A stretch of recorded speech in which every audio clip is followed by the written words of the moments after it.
Planning आणि statistics त्याची complete revision आपण घेऊया. म्हणजे थोडक्यात त्याच्यामधल्या बेसिक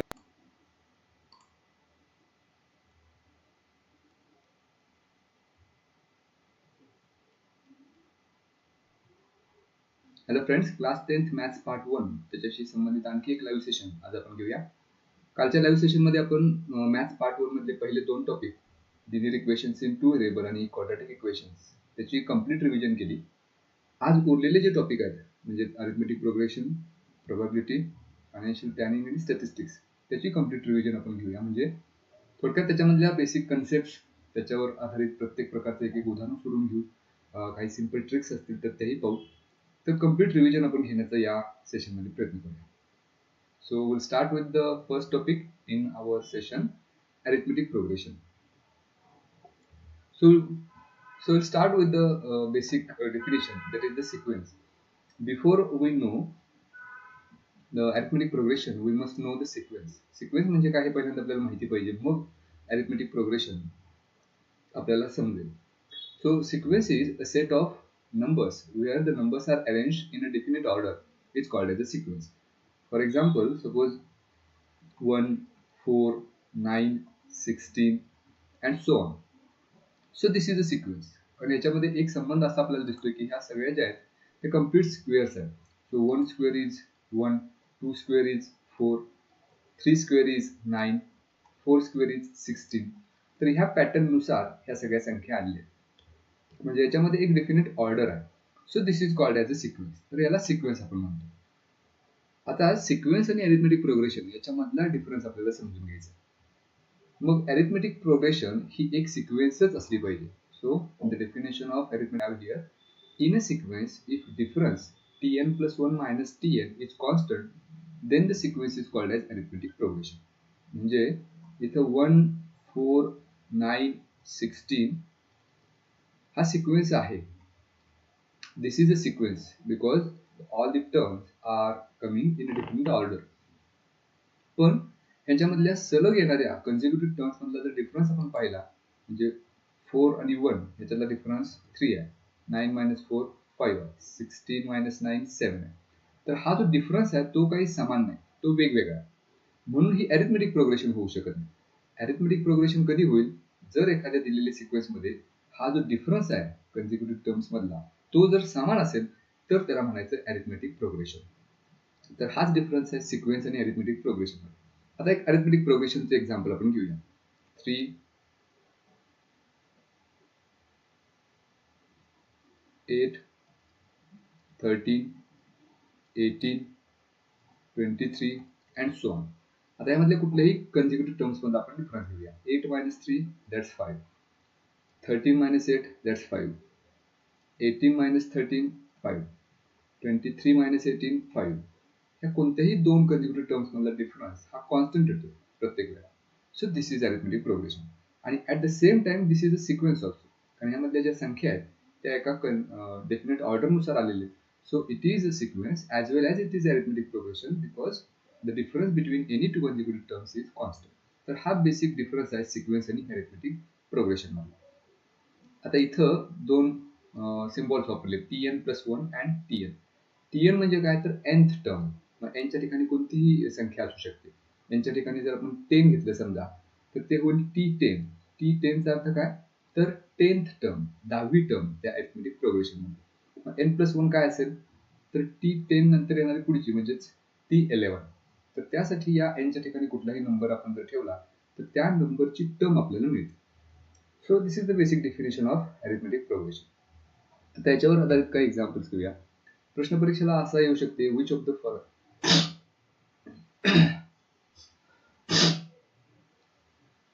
प्रश्न परीक्षेमध्ये असा येऊ शकते, which of the following sequences are AP. If they are AP find the common difference. म्हणजे पहिलं उदाहरण दिले 2, 4, 6, 8 and so on. First of all we have to decide whether it is an AP. ते जर आपल्याला शोधायचं असेल तर कुठल्याही दोन येणाऱ्या ज्या कन्झिक्युटिव्ह टर्म्स आहेत त्याच्यामधला डिफरन्स घ्यायचा. म्हणजे इथं t1 म्हणजे फर्स्ट टर्म 2 आहे, सेकंड टर्म 4 आहे. So we have to take a difference t2 minus t1. सो t2 is 4 minus t1 is 2. 4 minus 2 that's 2. त्यानंतर T2 आणि T3 मधला त्याच पद्धतीने डिफरन्स घेऊया. T3 minus T2 is equal to, that is 6 minus 4, that is also 2. Then T4 minus T3 is equal to, T4 is 8, T3 is 6, so 8 minus 6 is also 2. So all the time we get the same number, that is the common difference is same here. So from that we can conclude that 2, 4, 6, 8 and so on is an AP. So this is the answer of our first question. That is it an AP? Yes, it is AP. And if they are AP, we have to find the common difference. So the difference every time we get is the common difference. So for this question, the common difference is equal to 2. तर असा एक किंवा दोन मार्काला प्रश्न आपल्याला परीक्षेला विचारला जाऊ शकतो. पुढचा आणखी एक एक्झाम्पल घेऊया, ज्याच्यामध्ये आता टर्म्स दिलेत -10, -6, -2, 2. आता असं जर एक्झाम्पल असेल, प्रत्येक वेळेला अरिथमेटिक प्रोग्रेशन मध्ये टर्म्स वाढतच जातात असा आपला एक समज असतो. तर तसं काही गरजेचं नाही. टर्म्स कमी सुद्धा होत जाऊ शकतात किंवा वाढू सुद्धा शकतात, किंवा काही टर्म्स ज्या त्याच्यामध्ये आहेत त्या पॉझिटिव्ह असू शकतात, काही निगेटिव्ह पण असू शकतात. मग ह्याचं आपल्याला पहिल्यांदा ठरवायचं की ही AP आहे किंवा नाही. So first of all we should take a difference T2 minus T1. So T2 is -6 minus T1 is -10. So -10 should be in bracket. That is equal to -6 minus minus would be +10.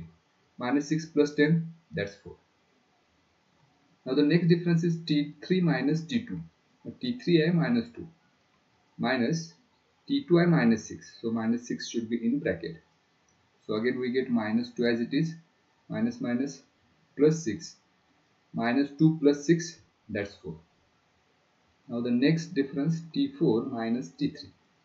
So T4 is 2 minus T3 is -2. So -2 should be in bracket. That is equal to 2. Again minus minus would be +2. So 2 plus 2, 4. So all the time we get the difference constant here, 4. That's why this is also an AP, and the common difference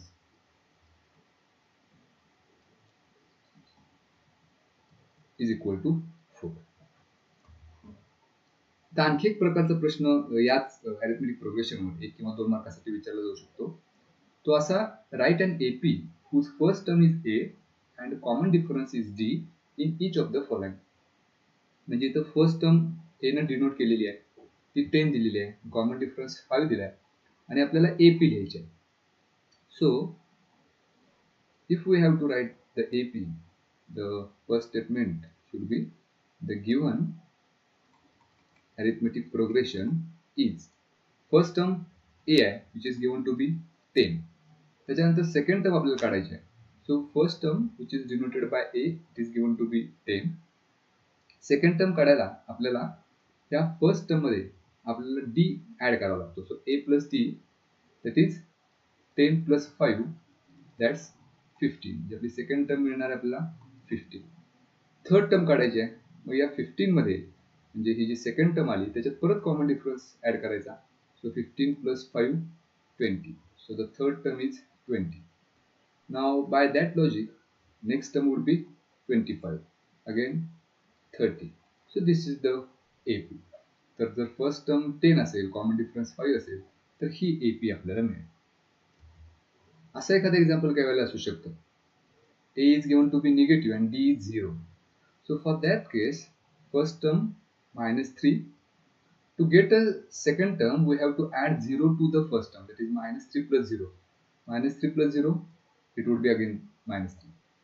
तिसरी term काढायला पुन्हा -3 मध्ये common difference 0 add करायचा. So -3 plus 0, again -3. पुन्हा -3 plus 0, again -3. So this is the AP. म्हणजे ह्या AP मध्ये प्रत्येक टर्म सेमच असणार आहे. So this is also an AP. म्हणजे कॉमन डिफरन्स 0 असेल तर एकच नंबर पुन्हा पुन्हा येऊ शकतो. आणखी कॉमन डिफरन्स आतापर्यंत जे आपण एक्झाम्पल घेतले त्याच्यामध्ये पॉझिटिव्ह होता, या केसमध्ये तो 0 घेतला होता. In any case it may be negative also, तो निगेटिव्ह सुद्धा असू शकतो. त्या पद्धतीचं एखादं हे एक्झाम्पल आपण घेऊ. So first term is 6. Second term आपल्याला मिळवायचे म्हणजे 6 प्लस -3 करायचं, कारण कॉमन डिफरन्स इथून -3 आता दिला. म्हणजे ह्या पहिल्या टर्म मध्ये डी ऍड करायचा, म्हणजे 6 प्लस -3 करायचं. मग 6 plus minus would be -3. 6 - 3 that's 3. म्हणजे पुढची टर्म असणार आहे 3. त्याच्या पुढची टर्म मिळवायला परत या 3 मध्ये -3 मिळवायची.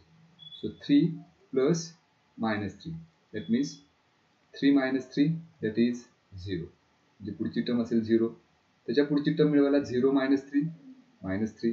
त्याच्या पुढे टर्म मिळवायला फिफ्थ टर्म मिळवायला -3 - 3 that's -6 and so on. So this is an AB.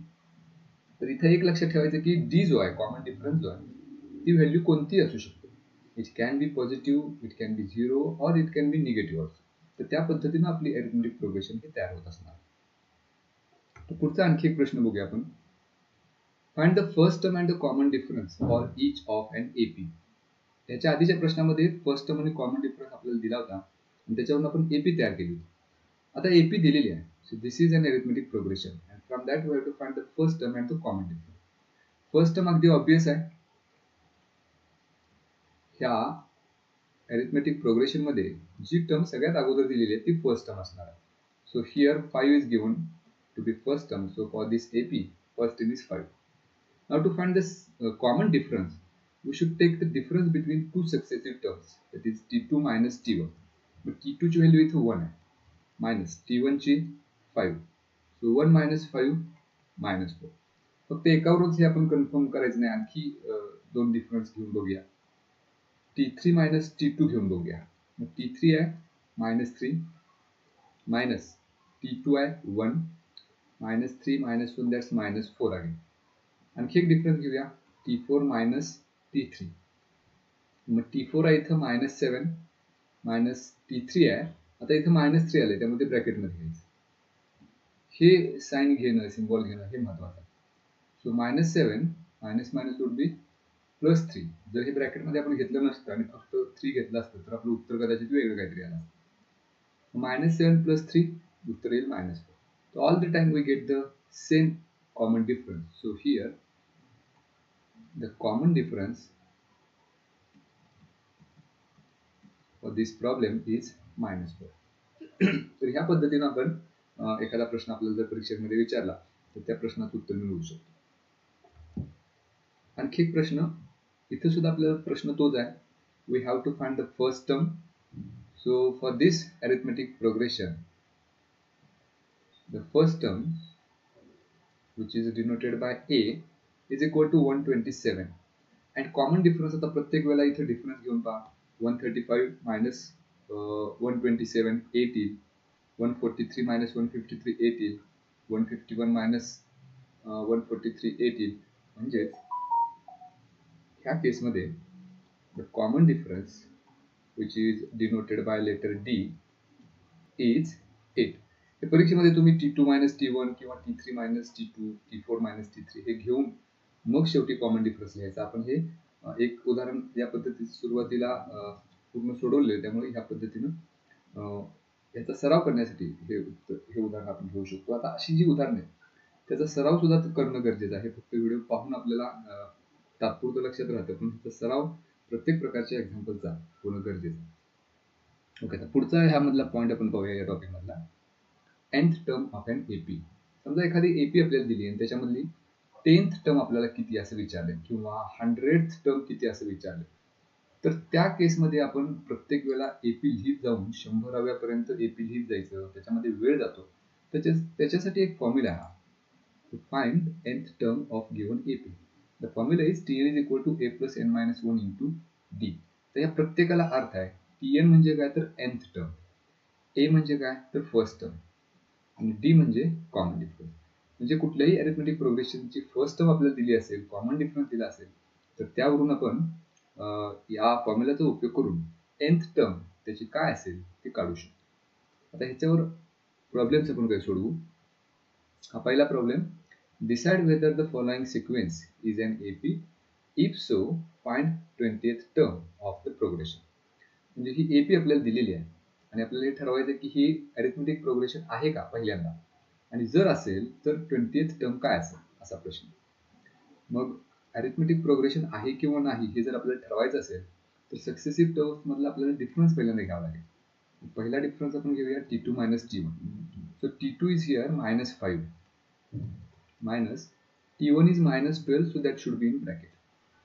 So that is equal to -5 minus minus plus 12 is equal to 7. आणखी एक डिफरन्स घेऊया T3 minus T2. मग T3 आहे 2 minus T2 आहे -5. So again it should be in bracket. That is equal to 2 minus minus plus 5 is equal to 7. आणखी एक difference घेऊया T4 minus T3. आणि हे सगळे डिफरन्स जे आपण घेतोय ते कन्झिक्युटिव्ह टर्म्स मधलाच घेतोय आणि डिफरन्स घेताना T2 minus T1 असाच घ्यायचा. T1 minus T2 घ्यायचं नाही. म्हणजे पुढच्या टर्म मधून मागची टर्म सबट्रॅक्ट करायची. That is equal to T4 आता 9 आहे minus T3 is 2. 9 minus 2 7. So all the time we get the same common difference. आता पुढे सॉल्व्ह करण्याची गरज नाही. 2 ते 3 डिफरन्सेस वरून आपल्या लक्षात येतं. So as the common difference is constant, प्रत्येक वेळेला आपल्याला सेम कॉमन डिफरन्स मिळतोय. So the given sequence is an AP. हे AP आहे. हे पहिल्या प्रश्नाचं उत्तर आपल्याला मिळालं.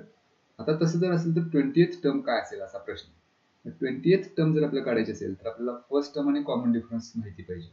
So first term is given here to be -12. So a is equal to -12. d जो आपण काढलाय प्रत्येक वेळेला हा जो कॉमन डिफरन्स मिळाला आहे तो d आहे 7.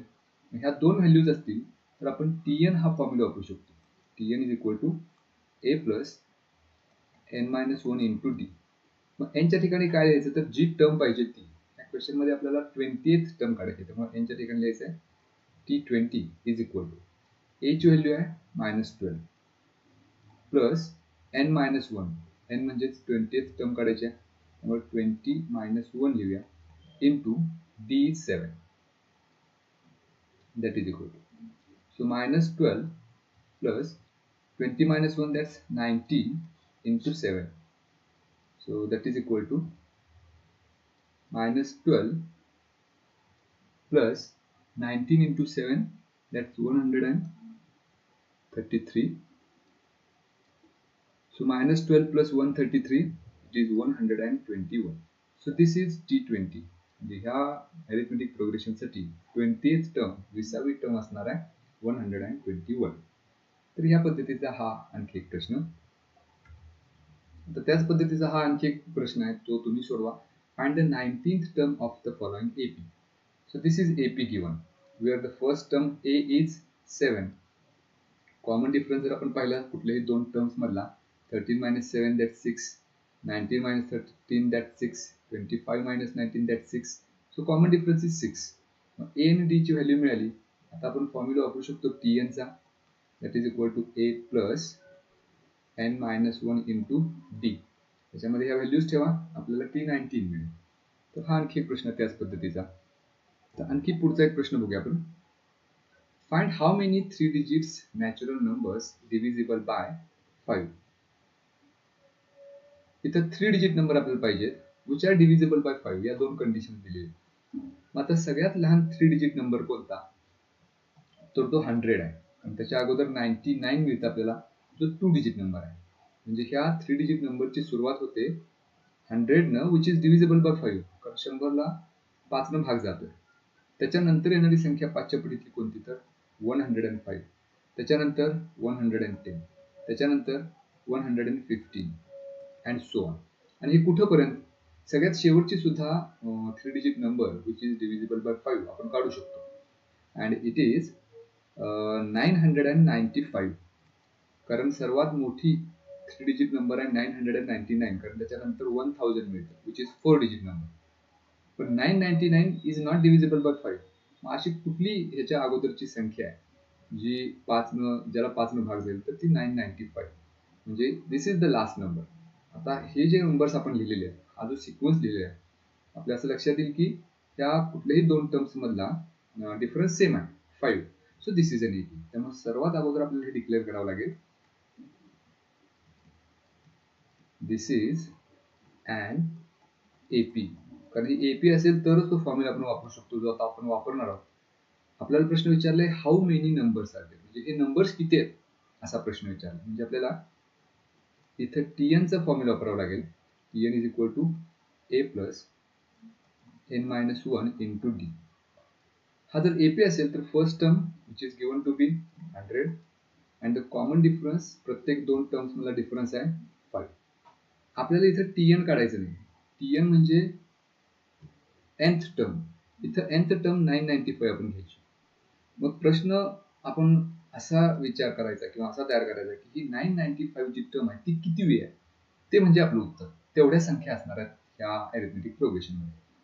मग tn म्हणजे लास्ट टर्म आपण घेऊया 995. a म्हणजे ह्या अरिथमेटिक प्रोग्रेशनची first term which is 100 plus n म्हणजे ह्या संख्या किती आहेत हे माहिती नाही, त्यामुळे n ची व्हॅल्यू आहे तशीच घेऊया -1 into d is 5. That's the common difference. मग एक इक्वेशन जर आपण पाहिलं तर याच्यामध्ये फक्त एकच व्हेरिएबल आहे n. म्हणजे इक्वेशन आपण सोडवलं तर आपल्याला n ची किंमत मिळेल. सो 995 प्लस 100 लेफ्ट हँड साईडला घेऊया, -100 होईल is equal to n minus 1 into 5. मग 995 मायनस 100 म्हणजेच काय, तर 895 इज इक्वल टू हे 5 या बाजूला घेऊया म्हणजे ते छेदत जाते आणि राईट हँड साईडला शिल्लक राहील n मायनस 1. इथं जर 5 न भाग घालवला तर 5 एके 5, 3 शिल्लक राहील, 5 ते 35, 4 शिल्लक राहील, 5 9 45. So 179 is equal to n minus 1. आपल्याला n ची व्हॅल्यू काढायची, त्यामुळे -1 पण लेफ्ट हँड साईडला घेऊया. 179 या बाजूला घेतल्यानंतर 1 चे होतील +1 is equal to n. So 179 plus 1 180 is equal to n. It is n is equal to 180. याचा अर्थ असा होतो की ही जी AP आहे याच्यामध्ये एकूण टर्म्स ज्या डिव्हिजिबल बाय 5 आहेत त्या आहेत 180. तर अशा पद्धतीचा एखादा वेगळा प्रश्न वर्ड प्रॉब्लेम सुद्धा ह्याच्यावर विचारला जाऊ शकतो. तर याच TN वर आधारित आणखी एक प्रश्न बघूया जो थोडासा वेगळा आहे. The 11th term and 21st term of an AP are 16 and 29 respectively. Then find 41st term of that AP. ह्या क्वेश्चन मध्ये आपल्याला 11th टर्म दिलेली आहे, that is T11 is given and T21 is also given. तर आपल्याला त्याचा उपयोग करायचा आहे. म्हणजे TN चा फॉर्म्युला वापरून आपण T11 आणि T21 काढू शकतो. TN चा फॉर्म्युला आपला a plus n minus 1 into d. मग n जर 11 ने रिप्लेस केलं तर इथं असं होईल a प्लस n मायनस 1 म्हणजेच काय, तर 11 मायनस 1. 11 मायनस 1 म्हणजेच 10 d. त्यानंतर हे T11 आपल्याला दिलेलं आहे. 11th term of an AP is 16. मग T11 लिहूया आपण 16 is equal to a plus 10d. किंवा हेच आपण बाजू बदलून लिहिलं तर असं लिहिता येईल a प्लस 10d 16. तर हे एक इक्वेशन आपल्याला मिळालं. तर ज्या पद्धतीने आपण T11 मिळवलं त्याच पद्धतीने T21 सुद्धा घेऊ शकतो. म्हणजे हा जो बेसिक फॉर्म्युला आहे त्याच्यामध्ये n आपण 21 ने रिप्लेस केलं. So that is equal to a plus n minus 1 म्हणजेच काय, 21 minus 1. So 21 minus 1 that's 20 into d. आता इथं T21 पण दिले. 21st term is 29. त्यामुळे इथं T21 रिप्लेस करूया 29 न is equal to a plus 20d. पुन्हा एकदा हे सुद्धा साईड बदलून जर आपण लिहिलं तर a plus 20d is equal to 29. This is equation number 2. तर ही दोन इक्वेशन्स आपल्याला मिळालेत, इक्वेशन 1 आणि इक्वेशन 2. ते सायमल्टेनियस लिनियर इक्वेशन्स कन्सिडर करून आपण सोडवायचे. इक्वेशन 1 आणि 2 मध्ये a चा कोएफिशियंट सेम आहे, साइन पण सेम आहे. So we have to subtract these two equations. So if we subtract these two equations, मग आता हे जे पहिले इक्वेशन आहे, सॉरी दुसरं जे इक्वेशन आहे a plus 20d is equal to 29, यामधून पहिले इक्वेशन सबट्रॅक्ट करूया. It is a plus 10d is equal to 60. तर linear equation in two variables मध्ये आपण शिकलो की दुसरे इक्वेशन जर आपण पहिल्यामधून सबट्रॅक्ट करत असू तर दुसऱ्या इक्वेशन मधल्या प्रत्येक टर्मचं साइन बदलायचं. म्हणजे प्लस a चे होतील मायनस, प्लस 10d चे मायनस 10d, प्लस 16 चे minus 16. So plus a minus a will get cancel. 20d minus 10d it is 10d is equal to 29 minus 16, that's 13. So d is equal to 10 त्या बाजूला घेऊया, छेदात जातील. So d is equal to 13 divided by 10. He d ची value मिळाली. ही अशीच ठेवूया. आता d ची व्हॅल्यू आपल्याला मिळाली. आपल्याला काढायचे 41st टर्म. मग tn चा फॉर्म्युला जर वापरायचा असेल तर a आणि d या दोन्ही किमती आपल्याला पाहिजे. पैकी d ची किंमत आता आपल्याला मिळाली. ह्या d ची किमतीवरून आपण आता a ची किंमत काढूया. म्हणजे इक्वेशन 1 आपण आता कन्सिडर करूया. इक्वेशन 1 becomes, इक्वेशन 1 आहे a plus 10d is equal to 16. तर ह्या इक्वेशन मध्ये आपण d ची व्हॅल्यू रिप्लेस करूया. a plus 10 into d म्हणजेच काय इथं 13 divided by 10 आले is equal to 16. In the numerator and denominator 10 will get cancelled. So a plus 13 is equal to 16. So a is equal to 16 plus 13 going to that side, it will be minus 13. So a is equal to 16 minus 13, that's 3. So this is the value of a. We have the value of d. And now once we have the values of a and d, we can find any term in that arithmetic progression by using the formula tn is equal to a plus n minus 1 into d. आपल्याला term कोणती काढायची तर 41. So n should be replaced by 41 so as to get p41. That is equal to value of a आपण इथे काढलेली आहे. a ची value 3 plus n minus 1, n म्हणजेच 41 minus 1 into d is 13 divided by 10. इथे 13 divided by 10 लिहूया. That is equal to 3 plus 41 minus 1, that's 40 into 13 divided by 10. इथे numerator आणि डिनॉमिनेटर मध्ये 0 निघून जाईल. So 3 plus 13 into 4, 13 गुणिले 4 52. So 32 plus 3, it would be 35. So 52 plus 3, it would be 55.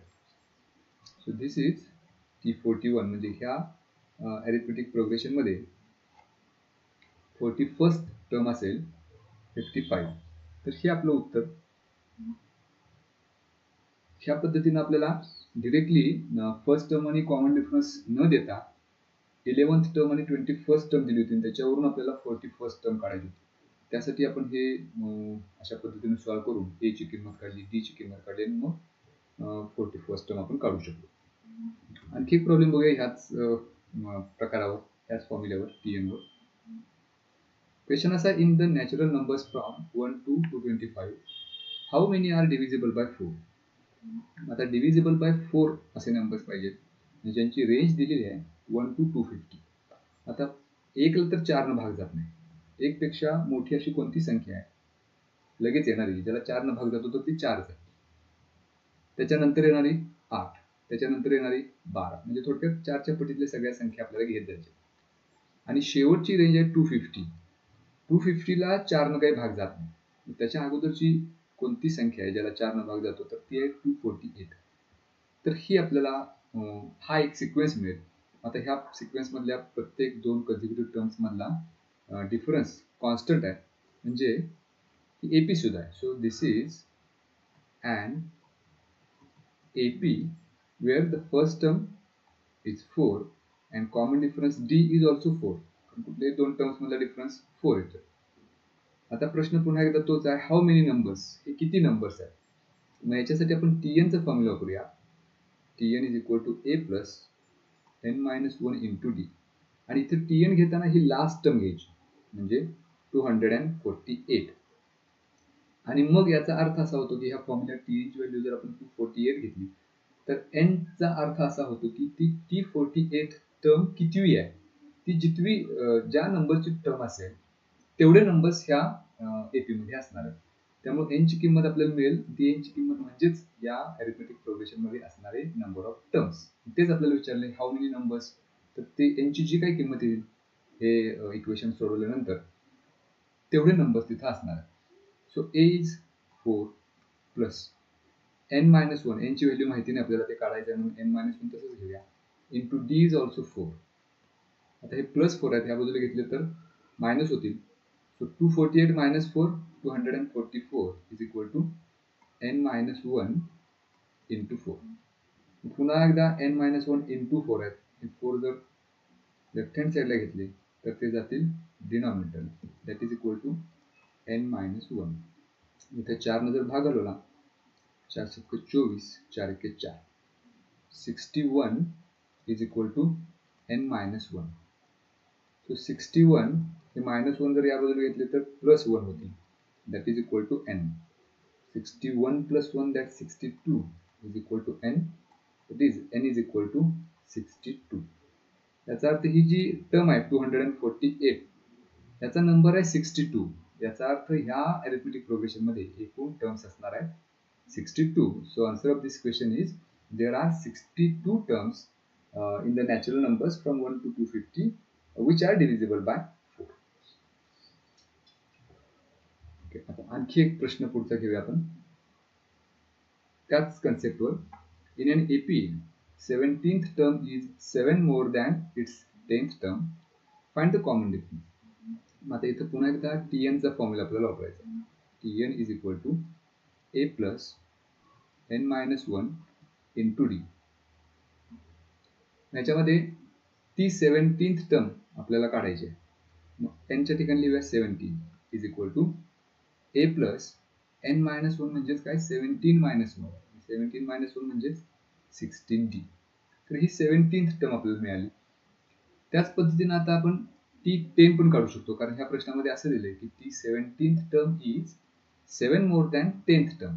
आता Tn मध्ये n च्या ठिकाणी 10 ठेवलं तर इक्वेशन असं मिळेल a plus n-1 म्हणजेच 10 minus 1 that is 9. तर ही 10th टर्म मिळाली, ही 17th टर्म मिळाली. आता इथे रिलेशन असं दिले की 17th term is 7 more than 10th term, म्हणजेच T17 is equal to T10 plus 7, कारण ती 7 न जास्त आहे.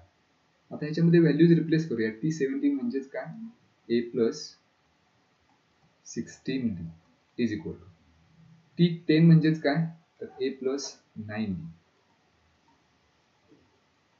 plus 7 as it is. दोन्ही बाजूला a निघून जाईल, कारण ह्यातला एक a दुसऱ्या बाजूला घेतलं तर मायनस होईल. So a minus a will be 0. त्यामुळे आपण हे दोन्ही बाजूचे a एलिमिनेट करून टाकू. आता नेक्स्ट स्टेपला 16d हे प्लस 9d आपण लेफ्ट हँड साईडला घेऊया, मायनस 9d होतील is equal to 7. 16d minus 9d that's 7d is equal to 7. So d is equal to 7 divided by 7. इथे जर भाग घालवला 1 चा भाग जाईल. So d is equal to 1 divided by 1, that's 1. So this is the value of d. ही d ची value मिळाली. हा मिळाला आपल्याला कॉमन डिफरन्स, आणि कॉमन डिफरन्स विचारला होता तर या क्वेश्चन मध्ये कॉमन डिफरन्स आहे d. ओके, आता पुढची कन्सेप्ट आहे sum of first terms of N AP. म्हणजे आतापर्यंत आपण Tn चा फॉर्म्युला वापरला, तर तो Tn चा फॉर्म्युला कशासाठी होता nth टर्म काढायला, म्हणजे 10वी 20वी 50वी टर्म कोणती असेल हे काढायचं असेल तर तो फॉर्म्युला. पण समजा एखादी अरिथमेटिक प्रोग्रेशन आपल्याला दिलेली आहे 11 14 17 20 अँड सो ऑन, आणि ह्या अरिथमेटिक प्रोग्रेशन मधल्या पहिल्या 1000 टर्म्स त्यांची बेरीज किती असा प्रश्न विचारला असेल. म्हणजे 11 प्लस 14 प्लस 17 प्लस 20 अशा सगळ्या 1000 टर्म्सची बेरीज किती असा जर प्रश्न विचारला असेल तर तिथे Tn चा फॉर्म्युला वापरता येत नाही, तर तिथे दुसरा एक फॉर्म्युला वापरावा लागतो which is denoted by Sn. हा जो फॉर्म्युला आहे Sn is equal to n divided by 2 into bracket 2a plus n-1 into d. ह्या फॉर्म्युल्याचा उपयोग करून आपण त्या सगळ्या टर्म्सची बेरीज काढू शकतो. म्हणजे इथं n ची व्हॅल्यू 10 घेतली तर पहिल्या 10 टर्म्सची बेरीज, n ची व्हॅल्यू 100 घेतली तर पहिल्या 100 टर्म्सची बेरीज. तर ह्या पद्धतीने आपण हा फॉर्म्युला वापरून त्या टर्म्सची बेरीज काढू शकतो. त्याच्यासाठी आणखी एक दुसरा फॉर्म्युला आहे. समजा आपल्याकडे अरिथमेटिक प्रोग्रेशन माहिती नाही, आपल्याला कॉमन डिफरन्स माहिती नाही, त्या अरिथमेटिक प्रोग्रेशन मधली फक्त पहिली टर्म आणि शेवटची टर्म दिलेली आहे, आणि मग त्याच्या मधल्या ज्या सगळ्या टर्म्स आहेत त्यांची बेरीज काढायची, तर तिथं हा दुसरा फॉर्म्युला आपण वापरू शकतो. Sn is equal to n/2 into bracket t1 plus t. तर हे दोन फॉर्म्युला आहेत ज्यांना आपण त्या टर्म्सची बेरीज काढू शकतो. तर ह्याच्यावर आधारित, ह्या फॉर्म्युल्यावर आधारित काही क्वेश्चन्स पाहू. हा पहिला question, the first term and the common difference of N AP are 6 and 3 respectively. Find S27. इथे आपल्याला ह्या अरिथमेटिक प्रोग्रेशन साठी first term is given to be 6, common difference is given to be 3, and now we have to find sum. So Sn formula we should use. Sn is equal to n divided by 2 into bracket 2a plus n minus 1 into d. इथं S N म्हणजेच काय तर N ची value 27 घ्यायची, कारण S27 आपल्याला काढायचं आहे. S27 चा अर्थ काय तर पहिल्या ह्या अरिथमेटिक प्रोग्रेशन मधल्या पहिल्या 27 ज्या टर्म्स आहेत त्यांची बेरीज. So S27 is equal to n by 2, that is 27 by 2 into bracket 2 into a is 6 plus n minus 1 which is 27 minus 1 26 into b is 3. हे फक्त आपण एक्सप्रेशन सॉल्व करायचं. 27 divided by 2 into bracket 6 into 2 that's 12 plus 26 into 3 78, that is equal to 27 divided by 2 into bracket 12 into 7 12 plus 78 that's 90. मग इथे जर 2 ने भाग घालवला तर 45 चा भाग जाईल. सो 27 into 45 हा जर गुणाकार आपण केला तर आपल्याला उत्तर मिळेल 1250. So this is the sum of first 27 terms. It is S27 is equal to 1250. तर हे आपल्या ह्या प्रश्नाचं उत्तर आहे. ह्या पद्धतीने आपण Sn चा फॉर्म्युला वापरून ज्या काही टर्म्स दिलेले असतील त्यामधल्या पहिल्या 27 टर्म्सच्या किंवा 50 टर्म्सची आपण ऍडिशन काढू शकतो, आपण बेरीज करू शकतो. तर त्या बेरजेसाठी हा प्रश्न वापरायचा. लक्षात ठेवायचं जिथे जिथे शब्द येईल सम तिथं हा Sn चा फॉर्म्युला वापरायचा आहे, आणि जिथं प्रश्न येईल 11th टर्म 14th टर्म तर तिथं Tn चा फॉर्म्युला वापरायचा. आणखी एक प्रश्न आपण बघू. Find the sum of first 123 even natural numbers. आता इथं शब्द आलेला आहे सम, म्हणजे Sn चा फॉर्म्युला वापरायचा. त्याच्या अगोदर AP कोणती आहे ते आपल्याला लिहून घ्यावं लागेल. आता इथं त्याच्यासाठी एक फॉर्म्युला प्रॉपर्टी दिलेली आहे 127 इव्हन नॅचरल नंबर्स. आपल्याला नॅचरल नंबर्स पाहिजे जे इव्हन असतील. मग आता पहिले इव्हन नॅचरल नंबर सुरू होतो 1 पासून 1 2 3 4 अँड सो ऑन. त्यातले फक्त इव्हन पाहिजेत आपल्याला, म्हणजे 2 नंतर 3 घ्यायचं नाही 4, कारण पहिला इव्हन नंबर आहे 2, त्याच्यानंतर येणारा 4. त्यामुळं आपली जी सिक्वेन्स असणार आहे ते असणार आहे 2 4 6 8 अँड सो ऑन. तर हा झाला आपला अरिथमेटिक प्रोग्रेशन, कारण याच्यामधला कॉमन डिफरन्स सेम आहे. So first statement should be this is an AP. तरी AP झाली. आता AP असेल तर first term which is given to be 2 and D कुठल्याही दोन टर्म्स मधला डिफरन्स तो सुद्धा 2 आहे. ह्या अरिथमेटिक प्रोग्रेशन साठी पहिल्या ज्या 123 टर्म्स आहेत त्याची सम आपल्याला काढायची आहे, म्हणजे n ची व्हॅल्यू आपल्याला दिलेली आहे. n is equal to 123.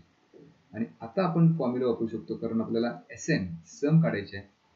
So Sn चा फॉर्म्युला वापरायचा आहे. Sn is equal to n divided by 2 into bracket 2a plus n minus 1 into d. So which is equal to n ची व्हॅल्यू आपल्याला 123 घ्यायची आहे, divided by 2 into bracket 2 into a ची value 2 plus n minus 1 that is 123 minus 1 into d is 2 again, that is equal to 123 divided by 2 into bracket 2 plus 2 2 into 2 that's 4 plus 123 minus 1 that's 122 into 2. Equation आपल्याला असं मिळेल 123 divided by 2 into bracket 4 plus 122 into 2 that's 244. तर हे उदाहरण सोडवलं 123 divided by 2 into 4 plus 244 it's 248. जर इथे 2 ने भाग घालवला तर 1 2 4, या दोन्हीचा गुणाकार करायचा, त्याचं जे काही उत्तर असेल ते असणार आहे सम. हा गुणाकार करा आणि उत्तर काढा. तर ह्या पद्धतीने आपण हा प्रश्न सम ज्या कुठल्या टर्म्सची आपल्याला सम विचारलेली असेल तर तिथं हा Sn चा फॉर्म्युला वापरून ते उत्तर काढू शकतो. आणखी एक प्रश्न बघूया आपण. In an AP 19th term is 52 and 38th term is 128. Find the sum of 56 terms, पहिल्या 56 टर्म्सची सम आपल्याला काढायची आहे. मग 19th टर्म दिलेली आहे. Tnचा जर आपण फॉर्म्युला वापरला त्या फॉर्म्युल्यानुसार T19 काय होईल तर a plus n minus 1 into D. मग a प्लस n म्हणजेच 19, 19 मायनस 1 काय होईल तर 18 होईल इंटू डी. आणि ही जी व्हॅल्यू आहे ती 19 ची ती आपल्याला दिलेली 52. इथे लिहूया 52 is equal to a plus 18d. तर त्याच पद्धतीनं T38 पण दिलेली आहे. T38 पण आपण काढू शकतो. Formula is the same, a plus n minus 1 into D. मग a आहे तसंच प्लस n मायनस 1 म्हणजेच काय 38 minus 1 that is 37 into D. Again T38 is also given, value of T38 or 38th term is 128. इथे replace करूया. 128 is equal to a plus 37d. आता पुन्हा एकदा जसं आपण Tn चं उदाहरण सोडवलं होतं त्या पद्धतीनं this is equation number 1, this is equation number 2. We can treat these two as linear equations in two variables. तर याच्यामध्ये जर आपण सबट्रॅक्शन केली, या दुसऱ्या इक्वेशन मधून पहिलं इक्वेशन सबट्रॅक्ट केलं, सो द सेकंड इक्वेशन आपण जर बाजू बदलून लिहिलं तर असं लिहिता येईल a plus 37d is equal to 128 minus first equation a plus 18d is equal to 52. मग ही सबट्रॅक्शन करायची म्हणजे दुसऱ्या इक्वेशन मधल्या प्रत्येक टर्मचं साइन बदलायचं. हे प्लस a चे मायनस, प्लस 18d चे मायनस आणि प्लस 52 चे मायनस 52. प्लस a ला मायनस a निघून जाईल. 37 minus 18d that is 19d is equal to 76. मग d ची व्हॅल्यू आपल्याला काढायची आहे, त्यामुळे 19 राईट हँड साईडला घेऊया. 76 डिवायडेड बाय 19 होईल. 19 न 4 चा भाग जाईल. So value of d is equal to 4. ही d ची व्हॅल्यू आपल्याला मिळाली. जर 56 टर्मचे सम काढायचे असेल तर Sn चा फॉर्म्युला वापरायचा आणि त्या Sn च्या फॉर्म्युल्यामध्ये a आणि d ह्या दोन्ही व्हॅल्यूज पाहिजेत. पैकी d ची व्हॅल्यू आपल्याला मिळाली. आता a ची व्हॅल्यू काढायची आहे. त्याच्यासाठी इक्वेशन 1 किंवा इक्वेशन 2 हे कन्सिडर करूया. मग इक्वेशन 1 ह्याच्यामध्ये जर आपण ही व्हॅल्यू ठेवली तर इक्वेशन 1 असं आहे, a plus 18d is equal to 52. हे इक्वेशन 1 आहे. त्याच्यामध्ये आता d ची व्हॅल्यू आपण रिप्लेस करूया. a plus 18 into d, d ची व्हॅल्यू आहे 4 इज इक्वल टू 52. मग a plus 18 into 4 that 72 is equal to 52. मग a इज इक्वल टू 52 आहे तसंच राहील, प्लस 72 जर आपण राईट हँड साईडला घेतलं तर मायनस 72 होईल. So a is equal to 52 minus 72 that's minus 20. ही a ची व्हॅल्यू मिळाली. आणि एकदा का a आणि d ह्या दोन्ही व्हॅल्यू आपल्याला मिळाल्या तर आपण Sn चा फॉर्म्युला वापरू शकतो. Sn is equal to n divided by 2 into bracket 2a plus n minus 1 into d. मग n ची व्हॅल्यू 56 घ्यायची आहे कारण S56 आपल्याला काढायचे. पहिल्या 56 टर्मची ॲडिशन काढायची. So S56 is equal to n by 2 म्हणजेच 56 by 2 into bracket 2 into a, value of a is minus 20 plus n minus 1, again n should be replaced by 56 minus 1 into value of d is 4. तर हे expression आपण सोडवत गेलो तर सगळ्यात शेवटी आपल्याला S56 ची व्हॅल्यू मिळेल, म्हणजेच पहिल्या 56 टर्म्सची ॲडिशन मिळेल ह्या अरिथमेटिक प्रोग्रेशनमध्ये. तर हे पुढे सॉल्व्ह करा आणि ती किंमत काय आहे ते बघा. तर ह्या पद्धतीनं हे महत्त्वाचं आहे की काही वेळेला आपल्याला 2 किंवा 3 टॉपिक्सचं कॉम्बिनेशन करून सुद्धा एखादं उदाहरण सोडवावं लागतं. म्हणजे हा फक्त Tn ह्या फॉर्म्युल्यामध्ये आपण Tn चा फॉर्म्युला वापरला, Sn चा फॉर्म्युला वापरला, त्यानंतर हे 2 लिनियर इक्वेशन्स आहेत त्याचाही उपयोग केला. तर असे काही वेळेला बऱ्याच कन्सेप्ट वापरून आपल्याला काही उदाहरण सोडवावं लागतं. तर आणखी एक प्रश्न बघूया. प्रश्न पुढचा असा आहे,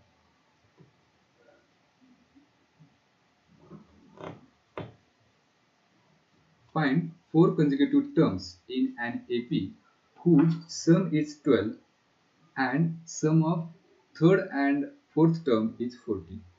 आता त्या consecutive terms आपल्याला काढायच्या आहेत. So let the consecutive terms be, म्हणजे पहिली टर्म समजा a असेल आणि ती अरिथमेटिक प्रोग्रेशन असेल तर पुढची टर्म काय असणार आहे तर ए प्लस डी. त्याच्या पुढची टर्म काय असणार आहे तर ए प्लस डी प्लस डी, म्हणजे ए प्लस डी मध्ये परत डी ऍड करायचं, म्हणजे काय होईल ए प्लस डी प्लस डी म्हणजेच ए प्लस 2d होईल. त्या लॉजिकनुसार चौथी टर्म काय असेल ए प्लस 3d. तर ह्या त्या 4 कन्सिक्युटिव्ह टर्म्स आहेत. So let A plus D, A plus 2d and a plus 3d be 4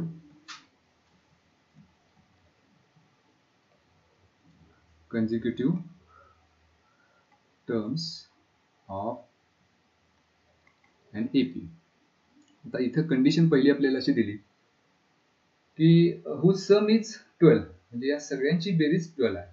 so if you add these all, that is a plus d plus a plus 2d plus last term is a plus 3d, that is equal to 12. सगळ्यांची बेरीज 12 आहे.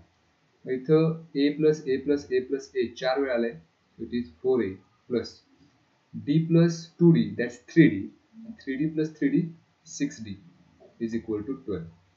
Now if we divide throughout by 2, दोन जर divide केलं तर 4a divided by 2 म्हणजे 2a मिळेल, plus 6 divided by 2 3d is equal to 12 divided by 2 6. हे एक इक्वेशन आपल्याला मिळालं. आता जसं एक इक्वेशन आपल्याला ह्या पद्धतीने मिळालं ही एक प्रॉपर्टी वापरून, तसंच आणखी एक प्रॉपर्टी आहे sum of third and the fourth term is 14. तर ह्या प्रॉपर्टीचा उपयोग करून आणखी एक इक्वेशन आपण मिळवायचं. मग थर्ड टर्म काय आहे तर a plus 2d. So now a plus 2d plus fourth term आहे a प्लस 3d, आणि या दोन्हीची ऍडिशन दिलेली आहे 14. आता a प्लस a म्हणजेच 2a मिळेल, plus 2d plus 3d 5d मिळेल, is equal to 40. This is equation number 2. आता हे जर दोन इक्वेशन आपण पाहिले तर again these are equations in simultaneous linear equations in 2 variables, ज्याच्यामध्ये a चा कोएफिशियंट सेम आहे, साइन पण सेम आहे. So we can subtract. मग इक्वेशन 2 मधून इक्वेशन 1 सबट्रॅक्ट करूया. इक्वेशन 2 आहे 2a plus 5d is equal to 14 minus first equation is 2a plus 3d is equal to 6. He subtraction आपल्याला करायचं आहे, त्यामुळे साइन प्रत्येक ठिकाणी बदलायचं. प्लस 2a ला मायनस 2a निघून जाईल. 5d minus 3d that's 2d is equal to 14 minus 6 8. मग 2d is equal to 8 आहे, d ची व्हॅल्यू होईल 8 divided by 2. जर 2 न भाग घालवला तर 4 चा जाईल. So d is equal to 4. ही d ची व्हॅल्यू मिळाली. आता यावरून a ची व्हॅल्यू आपण काढू शकतो. For that we have to use equation 1. So equation 1 becomes 2a plus 3d is equal to 6. So 2a as it is plus 3 into, we have to replace d by 4 as we have found the value of d to be 4 is equal to 6. So 2a plus 3 into 4, 12 is equal to 6. So 2a is equal to 6 plus 12 going to that side, it will be minus 12. 2a is equal to 6 minus 12, that's minus 6. So a is equal to 2 त्या बाजूला घेतल्यानंतर divide होईल, minus 6 by 2 minus 3. So this is the value of a. We have the value of d to be 4. मग एकदा का value of d आणि value of 4 a म्हणजे first term आणि कॉमन डिफरन्स आपल्याला मिळालं तर आपण कोणतीही अरिथमेटिक प्रोग्रेशन काढू शकतो. आता ह्याच्यामध्ये फर्स्ट टर्म आहे a, that is minus 3. Second term a plus d, that is minus 3 plus 4 1. पुढची टर्म काढायला त्याच्यामध्ये कॉमन डिफरन्स मिळवायचा, म्हणजे सेकंड टर्म आहे 1 आणि कॉमन डिफरन्स 4 आहे, 1 plus 4 5. त्याच्या पुढची टर्म मिळवायला परत 5 मध्ये 4 मिळवायचा, 5 plus 4 9. So this is the 4 consecutive terms of given AP, minus 3 1 5 and 9. ह्या पद्धतीने पुन्हा एकदा इथे लिनियर इक्वेशन्स इन 2 व्हेरिएबल्सचा उपयोग केला. पुढचा आणखी एक प्रश्न बघूया. If the 9th and 21st term of an AP are 75 and 183 respectively, find its 81st term. ती 9th term दिलेली आहे. So T9 is equal to, by using the formula a plus n minus 1 into d, it would B a plus n minus 1 म्हणजेच काय तर 9 minus 1. 9 minus 1 म्हणजेच 8d. आणि ही 9th term आपल्याला दिलेली आहे 75. 9th टर्म 75 दिली. So this is equation number 1. A plus 8d is equal to 75. In the same way, T21st is also given. So T21 is equal to, again by the formula a plus n minus 1 into d, म्हणजेच 21 minus 1, that's 20d, is equal to, आणि ही 21st term दिली 183. This is equation number 2. तर पुन्हा एकदा हे दोन equations आपल्याला मिळाले, linear equations in two variables. जसे ह्या अगोदर आपण दोन इक्वेशन्स सॉल्व्ह केली त्याच पद्धतीने हे दोन इक्वेशन्स सॉल्व्ह करायची. त्याच्यावरून a आणि d च्या व्हॅल्यूज मिळतील. आणि एकदा का a आणि d च्या व्हॅल्यूज मिळाल्या की आपण 81st टर्म आपल्याला काढायची आहे. So we have to use the formula for tn. That is tn is equal to a plus n minus 1 into d. म्हणजे इथं n रिप्लेस करायचं 81 न. हे उदाहरण पुढे सोडवत जायचं. अशा पद्धतीची उदाहरण याच्या अगोदर आत्ताच सोडवलीत आपण. हे तुम्ही सोडवा. पुढचं आपण उदाहरण बघू. Find the sum of even numbers between 1 to 300. या पद्धतीचं सुद्धा उदाहरण झाले. पहिल्यांदा आपण त्या टर्म्स बघूया की ह्या 1 to 300 मधल्या अशा कोणत्या टर्म्स आहेत त्या इव्हन नंबर्स आहेत. So find the sum of even numbers. सगळ्यात पहिली इव्हन नंबर आहे 2, त्यानंतर 4, 6, 8 अँड सो ऑन. आणि सगळ्यात शेवटची टर्म कोणती घ्यायची तर 300 आहे, बिटवीन पाहिजे आपल्याला, म्हणून 298 घ्यायचं आहे.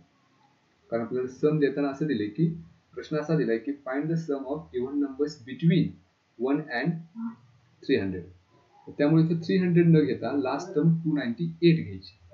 आणि मग एकदा का हे आपण टर्म्स घेतल्या की आपल्या लक्षात येईल की दिस इज अन एपी. त्यामुळे पहिलं आपलं स्टेटमेंट असं असेल, this is an AP with the first term a 2 and the common difference is also 2 as these are even numbers. a आणि d ची व्हॅल्यू आपल्याला मिळाल्या. सम काढायची आपल्याला. मग ह्या सम किती आहेत ते माहिती नाही आपल्याला, म्हणजे एकूण टर्म्स किती आहेत ते माहिती नाही. मग त्या एकूण टर्म्स काढायला पहिल्यांदा tn चा फॉर्म्युला वापरायचा. tn is equal to a plus n minus 1 into d. हा फॉर्म्युला वापरून ह्या टर्म्स किती आहेत हे काढायचं. मग आपण ह्या टर्म्स काढल्या, समजा 149 आल्या, तर ती व्हॅल्यू घेऊन त्या पहिल्या 149 टर्म्सची आपण ऍडिशन करायची, म्हणजे S149 काढायची, ज्याच्यासाठी Sn चा फॉर्म्युला वापरायचा. तर ही बेसिक आयडिया आहे. हे उदाहरण तुम्ही सोडवा आणि उत्तर काय ते पहा. आपण पुढचा एक प्रश्न बघूया. The sum of 45 terms of an AP is 3195. Find its 23rd term. हा थोडासा वेगळा प्रश्न. आता इथं सम दिलेली आहे. आतापर्यंतच्या प्रश्नात आपण आपल्याला सम काढायला सांगितलं होतं, पण इथं ती सम दिलेली आहे. मग आणि त्याच्यावरून आपल्याला 23rd टर्म काय असेल असा प्रश्न विचारला. मग ह्या क्वेश्चनसाठी समजा फर्स्ट टर्म आपण ए कन्सिडर केलं, कॉमन डिफरन्स डी कन्सिडर केलं, तर परीक्षेमध्ये एक लक्षात ठेवा की हे ए आणि डी म्हणजेच काय ते सगळ्यात अगोदर आपल्याला लिहावं लागेल. म्हणजे आपलं पहिलं स्टेटमेंट असं असेल, let the first term of the given AP be a and the common difference be d. हे पहिलं वाक्य आपल्या परीक्षेत असलं पाहिजे. हे आपण शॉर्टमध्ये सोडवतोय, कम्प्लीट रिव्हिजन आपण घेतोय, त्यामुळं हे तुम्हाला फक्त तोंडी सांगतो, परीक्षेमध्ये मात्र ते लिहायचं आहे. इथं ते सगळं लिहिण्यात आपण वेळ नको घालवायला. मग आपल्याला सम ऑफ 45 टर्म्स दिलेले आहे, म्हणजे Sn चा फॉर्म्युला वापरायचा. So formula is Sn is equal to n divided by 2 into bracket 2a plus n minus 1 into d. आता याच्यामध्ये S45 पहिल्या 45 टर्म्सची ऍडिशन दिलेली आहे. That is equal to n divided by 2 into bracket 2a plus n minus 1 म्हणजेच काय तर 45 minus 1 into d. S45 दिलेले आहे 3195 is equal to n divided by 2 into bracket, पुन्हा एकदा n इथं रिप्लेस करता येईल, by 45 into bracket 2a plus 45 minus 1 that's 44 into d. That is equal to 45 divided by 2 into ह्या दोन्ही टर्म्स मधून 2 कॉमन घेता येईल. जर 2 कॉमन घेतले तर ब्रॅकेट मध्ये शिल्लक राहील a प्लस 44 मधून 2 कॉमन घेतले तर शिल्लक राहील 22d is equal to 3195 on the left hand side as it is. Right hand साइडला डिनॉमिनेटर आणि न्यूमरेटर मध्ये 2 ला 2 निघून जाईल. 45 जे ते लेफ्ट हँड साइडला घेऊया. 3195 डिवाइडेड बाय 45 होईल is equal to a plus 22d. इथे जर भाग घालवला आपण तर तो पूर्ण भाग जाऊन 71 आपल्याला मिळेल is equal to a plus 22d. याला म्हणून आपण इक्वेशन नंबर 1. आता प्रश्न आपल्याला असा विचारलाय की T23 किंवा 23rd टर्म काय असेल. मग nth टर्म काढायला फॉर्म्युला आपल्याकडे Tn is equal to a plus n minus 1 into d. आपल्याला टर्म काढायचे आहे 23rd. मग n should be replaced by 23 is equal to a plus n minus 1 म्हणजेच 23 minus 1 into d. That is equal to a plus 23 minus 1, that's 22d. So this is 23rd term. आता ह्या question मध्ये a आपल्याकडे नाही, d आपल्याकडे नाही, कारण दिलेलं नाही, आपण तो काढू पण शकत नाही. पण ह्याची रिप्लेसमेंट आपल्याकडे आहे a plus 22d. इक्वेशन 1 मध्ये ते आपण काढलेले आहे. a plus 22d म्हणजेच काय 71. म्हणजे इथं a plus 22d त्याच्याऐवजी लिहायचं 71 आणि लेफ्ट हँड साइडला T23. याचा अर्थ T23 इज इक्वल टू 71 म्हणजेच 23rd टर्म आपल्याला मिळाली 71. तर ह्या पद्धतीने आपण a आणि d ची व्हॅल्यू न काढता सुद्धा हा प्रश्न इथे आपण सोडवला. तर हा आणखी एक प्रश्न आहे. The sum of 3 consecutive terms of an AP is 30 and the product is 360. Find the terms. आता टर्म्स काढायचे आहेत. हा थोडासा परत वेगळा प्रश्न आहे. म्हणजे पहिल्या ह्या 3 consecutive टर्म्सची सम दिलेली आहे, बेरीज दिलेली आहे आणि त्याचा गुणाकार पण दिलेला आहे. मग आता ह्या 3 टर्म्स कुठल्या घेऊया. समजा एक टर्म a घेऊ, त्याच्या पुढची टर्म काय असेल a प्लस d, कारण a मध्ये कॉमन डिफरन्स मिळाला तर त्याच्या पुढची टर्म मिळेल. आता थोडासा उलटा विचार असा करायचा की त्याच्या मागची टर्म काढायला काय करावं लागेल, तर ह्याच a मधून कॉमन डिफरन्स वजा करावा लागेल. These 3 consecutive terms are a minus d, a and a plus d. आता इथं फर्स्ट टर्म समजा a घेतली, second term a plus d घेतली, थर्ड टर्म a प्लस 2 घेतली, 2d घेतली, तरी सुद्धा ह्या 3 consecutive टर्म्स आहेत. पण जे आपल्याला ह्या प्रश्नात दिले सम दिलेले आहे, ह्यांची सम जर आपण केली तर ती काहीतरी सम आपल्याला मिळेल, त्याच्यावरून एक इक्वेशन मिळेल. पण प्रोडक्ट वरून आपल्याला दुसरं इक्वेशन करता येणार नाही. आपलं एक काहीतरी आपल्याला एलिमिनेट करायचं असतं, ते करता येणार नाही. म्हणून इथं ह्या 3 टर्म्स न घेता a मायनस डी, a आणि a प्लस डी ह्या 3 टर्म्स घेतलेली. आता इथं ह्याच्यावर यांची सम लिहिली आहे.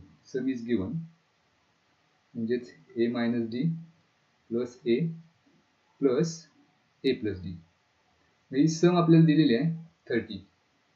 सो 30 इज इक्वल टू हे मायनस डी ला प्लस डी निघून जाईल, a प्लस a म्हणजेच 3a मिळेल. 3 जर ह्या बाजूला घेतले तर 30 डिवायडेड बाय 3 होईल इज इक्वल टू a. 3 न भाग घालवलं तर 10. So a is equal to 10. ही a ची व्हॅल्यू मिळाली आपल्याला. आता पुढे आपल्याला दिले देअर प्रोडक्ट इज 360. तर त्याचा उपयोग करायचा. So product is equal to a minus d, this is the first term, into a into a plus d, आणि हा प्रोडक्ट दिलाय 360. a minus d, a plus d, this is the expansion of a square minus d square into a. 360 is equal to a ची value आपण इथे काढलेली आहे 10, इथे replace करूया. So 10 square minus d square into पुन्हा एकदा a आहे, a is replaced by 10. तर हे 10 जर आपण लेफ्ट हँड साइडला घेतले तर 360 डिवायडेड बाय 10 होईल is equal to right hand साइडला होईल 10 square that is 100 minus d square. इथे 0 ला 0 निघून जाईल, minus d square left hand साइडला घेऊया प्लस d स्क्वेअर होईल is equal to 100 plus 36 left hand साइडला शिल्लक राहतात, जे आपण राईट हँड साइडला घेतले तर मायनस 36 होईल. So d square is equal to 100 minus 36 that's 64. दोन्ही बाजूचं स्क्वेअर रूट घेतलं तर d इज इक्वल टू 8 असं आपण बऱ्याचदा करतो, पण इथं दोन शक्यता आहेत. As we are taking the square root we have to consider both the signs positive and negative. कारण प्लस 8चा स्क्वेअर 16 मिळतो, मायनस 8चा सुद्धा 16 मिळतो. So we have to consider both the signs. Either d is equal to plus 8 or d is equal to minus 8. आता असं जर असेल तर त्या तीन टर्म्स आपण काढू शकतो. पहिली टर्म आहे, समजा d is equal to plus 8 आपण कन्सिडर केलं, मग पहिली टर्म होणार आहे a मायनस डी, म्हणजेच a ची व्हॅल्यू आपण काढलेली आहे 10. 10 minus 8 2. Second term is a which is 10 and the third term is a plus d. a ची व्हॅल्यू आहे 10, d ची व्हॅल्यू प्लस 8 घेतली, 10 प्लस 8 18. म्हणजे ह्या तीन टर्म्स होतील if d is equal to plus 8. तर पुढची दुसरी एक शक्यता अशी आहे की d is equal to minus 8 सुद्धा शक्य आहे. मग ते जर असेल तर त्या टर्म्स कोणत्या होतील, तर a मायनस डी म्हणजेच 10 minus into bracket minus 8. So 10 minus minus plus 8 that's 18. a he term काय बदलणार नाही, 10च राहील. आणि शेवटची टर्म आहे a plus D, that is 10 plus minus D, that is 10 minus 8 2 होईल. म्हणजे टर्म्स त्याच मिळतील, फक्त क्रम मात्र वेगवेगळा मिळेल. Either our three consecutive terms are 2 10 and 18 or 18 10 and 2. तर हे आपलं उत्तर असेल. ह्या पद्धतीने आपण ह्या प्रश्नाचं उत्तर मिळवू शकतो. हा आणखी एक प्रश्न आता जो प्रश्न आपण सोडवलाय त्याच पद्धतीने सोडवायचा. If the sum of 4 consecutive terms of an AP is 2 and sum of third and fourth term is 11, find the terms. आता सुद्धा एक टर्म निगेटिव्ह घ्या, म्हणजे एक तर a minus D, a plus D, a plus 2d घ्या आणि ह्या पद्धतीनं ह्या कंडिशन वापरून ते उदाहरण सोडवण्याचा प्रयत्न करा. So this is about the topic arithmetic progression. We'll have the next topic probability. So probability मधल्या बेसिक टर्म्स पहिल्यांदा समजून घेऊया. First is the random experiment. Random experiment म्हणजे काय? The experiment in which all the possible results are known in advance, but none of them can be predicted with certainty, and there is equal possibility of each result is known as a random experiment. Random experiment म्हणजे असा experiment ज्याच्यामध्ये सगळे result आपल्याला अगोदरच माहिती असतात. म्हणजे ह्या एक्सपेरिमेंट मध्ये रिझल्ट काय मिळेल हे आपल्याला अगोदरच माहिती असतात, पण त्यातला नेमका रिझल्ट आपल्याला कोणता मिळेल हे आपण सांगू शकत नाही. सगळे रिझल्ट मिळण्याची पॉसिबिलिटी सेम असते. असा जो काही एक्सपेरिमेंट असेल त्याला म्हणायचं random experiment. For example, one coin is tossed. अगदी बेसिक उदाहरण आपण घेतलं. One coin is tossed. मग एक कॉइन टॉस केल्यानंतर दोनच रिझल्ट आपल्याला मिळू शकतात, एक तर हेड्स मिळेल किंवा टेल्स मिळेल. हे आपल्याला नेमकं माहिती आहे की रिझल्ट आपल्याला हा दोन्हीपैकीच काहीतरी मिळणार आहे, पण सर्टनली आपण हे सांगू शकत नाही की हेड्सच मिळेल किंवा टेल्सच मिळेल. तर हा जो एक्सपेरिमेंट आहे त्याला म्हणायचं रँडम एक्सपेरिमेंट. तर ही सगळ्यात बेसिक कन्सेप्ट. आता outcome. The result of random experiment is known as outcome. जसं आता आपण एक्झाम्पल घेतलं वन कॉइन इज टॉस्ड, तर त्यावेळेला दोन रिझल्ट आपल्याला मिळत होते, हेड्स ऑर टेल्स. तर हे जे रिझल्ट्स आहेत त्यांना म्हणायचंय आउटकम. इक्वली लाईकली आउटकम्स म्हणजे आता हे जे रिझल्ट आपल्याला मिळणार आहे ते रिझल्ट मिळण्याची शक्यता, प्रत्येक रिझल्ट मिळण्याची शक्यता सेम होती. म्हणजे आपल्याला हेड सुद्धा मिळू शकतं आणि टेल सुद्धा मिळू शकतं. तर हे जे आउटकम्स आहेत प्रत्येक रिझल्टची किंवा प्रत्येक रिझल्ट मिळण्याची पॉसिबिलिटी सेम आहे, म्हणून त्यांना म्हणायचं इक्वली लाईकली आउटकम्स. ही पुढची बेसिक टर्म. आणि पुढची एक टर्म आहे सॅम्पल स्पेस, जे आपण ह्या टॉपिकमध्ये उदाहरणं सोडवताना वारंवार वापरणार आहोत. तर सॅम्पल स्पेस म्हणजे काय? तर set of all possible outcomes of an random experiment is called as sample space. जसं की आपण मगाशी एक्झाम्पल घेतलं वन कॉइन इज टॉस्ड, तर त्याच्यामध्ये हेड आणि tails these are the possible outcomes. तर या दोन्हींचा सेट म्हणजे सॅम्पल स्पेस. हे जर आपण कर्लिंग ब्रॅकेटमध्ये लिहिलं and this set is represented by letter S or omega, तर याला म्हणायचं सॅम्पल स्पेस. आता रँडम एक्सपेरिमेंट बदलला की आपला सॅम्पल स्पेस सुद्धा बदलणार. If the random experiment is one coin is tossed, तर हा असेल आपला sample space. If two coins are tossed, तर आपला सॅम्पल स्पेस वेगळा असणार आहे. तर ह्या पद्धतीनं सॅम्पल स्पेस हा रँडम एक्सपेरिमेंट नुसार बदलत जातो. आणि त्याच्या पुढे आणखी एक कन्सेप्ट आहे n of S. N of S म्हणजे काय? तर त्या सॅम्पल स्पेस मध्ये असणारे एलिमेंट्स. हा जो सॅम्पल स्पेस आहे त्याच्यामध्ये दोन एलिमेंट्स आहेत H and T. So n of S is equal to 2. आता हे काही पॉसिबल आपले रॅन्डम एक्सपेरिमेंट आहे ज्याच्यावर उदाहरण आपल्याला सोडवायचे असतात. तो चार्ट आपल्या टेक्स्टबुक मध्ये दिला आहे. One coin is tossed, S sample space would be H T, म्हणजेच n of S is equal to 2. 2 coins are tossed. हे सुद्धा सॅम्पल स्पेस लक्षात ठेवणं सोपं आहे. H H H T T H T T. So n of S is equal to 4. एकूण 4 elements आपल्याला मिळतील. हे सगळे सॅम्पल स्पेस आपल्याला माहिती पाहिजेत, कारण परीक्षेमध्ये प्रश्न विचारल्यानंतर हे सॅम्पल स्पेस पार्ट असतील तरच त्याच्यावर आधारित जो इव्हेंट आहे त्याच्यावर उदाहरण आपण सोडवू शकतो. One coin is tossed, 2 coins are tossed याचा सॅम्पल स्पेस खूप सोपा. पण इफ 3 कॉइन्स आर टॉस्ड असा जर प्रश्न असेल तर एकूण 8 पॉसिबल वेज आपल्याला मिळतात, पॉसिबल आउटकम्स मिळतात. आणि ते लक्षात ठेवायला कदाचित थोडंसं आपलं कन्फ्युजन होऊ शकतं. H H H H H T H T H T H H H T T T H T T T H T T T. तर हे त्याचे पॉसिबल आउटकम्स आहेत, हे सॅम्पल पॉईंट्स आहेत. आता हे लक्षात ठेवायला एक सिंपल ट्रिक लक्षात ठेवायचं. 3 कॉइन्स टाकलेले आहेत, 3 कॉइन्स आर टॉस्ड. पहिला जो कॉइन आहे त्याच्यावर आपल्याला माहिती आहे की कॉइन टॉस केला म्हणजे हेड किंवा टेलच मिळणार. तर पहिल्यांदा पहिल्या कॉइनवरचे हेड आणि टेल्स असे अरेंज करायचे की पहिले सलग 4 एच, नंतर सलग 4 टी. आणि कशासाठी करायचं तर हे सॅम्पल स्पेस लक्षात ठेवण्यासाठी एवढं लक्षात घ्या. हे पहिल्या कॉइनवर 4 एच क्रमानं 4 टी क्रमानं. दुसऱ्या वेळेला 2 2 लिहायचे, म्हणजे पहिल्यांदा 2 एच नंतर 2 टी, पुन्हा 2 एच नंतर पुन्हा 2 टी. तिसऱ्या वेळेला एच आणि टी अल्टरनेट लिहायचे, म्हणजे H T H T H T H T. आणि हे असे अल्टरनेट लिहिल्यानंतर हे जे काही आउटकम्स मिळतील तोच आपला सॅम्पल स्पेस. म्हणजे पहिला सॅम्पल पॉईंट आहे एच एच एच, तो इथे दिला. दुसरा एच एच टी, तो दुसरा सॅम्पल पॉईंट आहे. एच टी एच, तिसरा सॅम्पल पॉईंट आहे. एच टी टी, चौथा सॅम्पल पॉईंट आहे. पुन्हा T H H,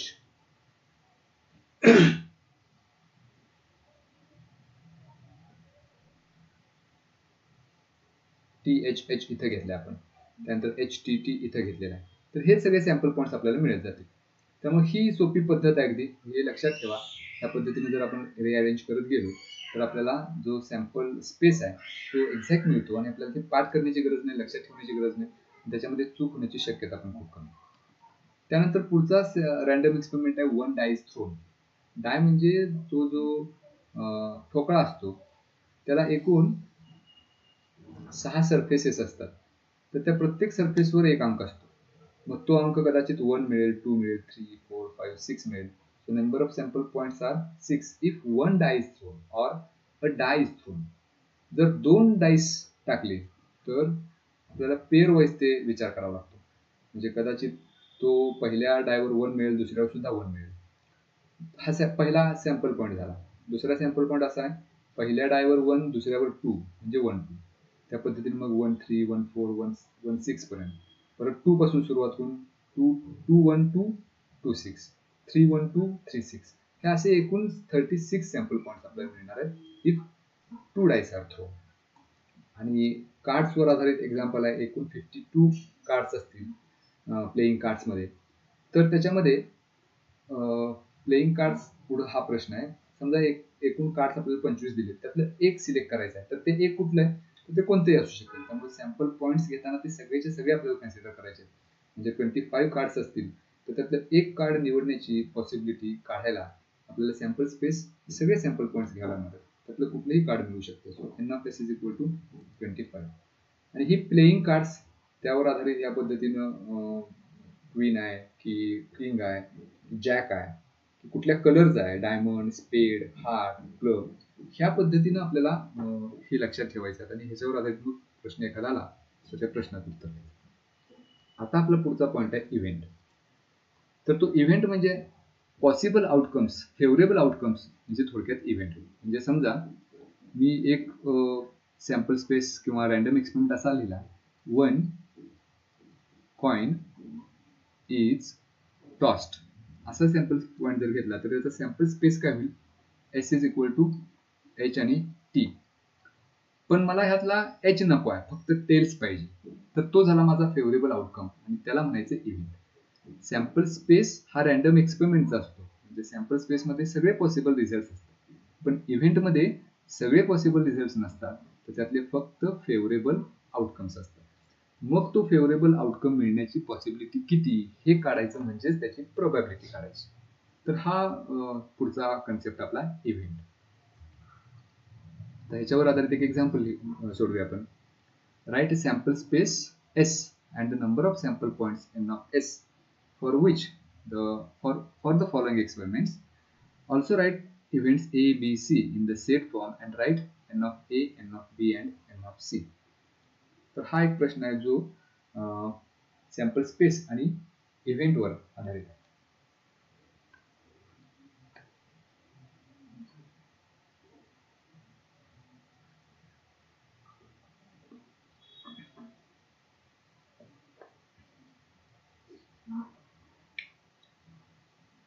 random experiment is given. One die is rolled.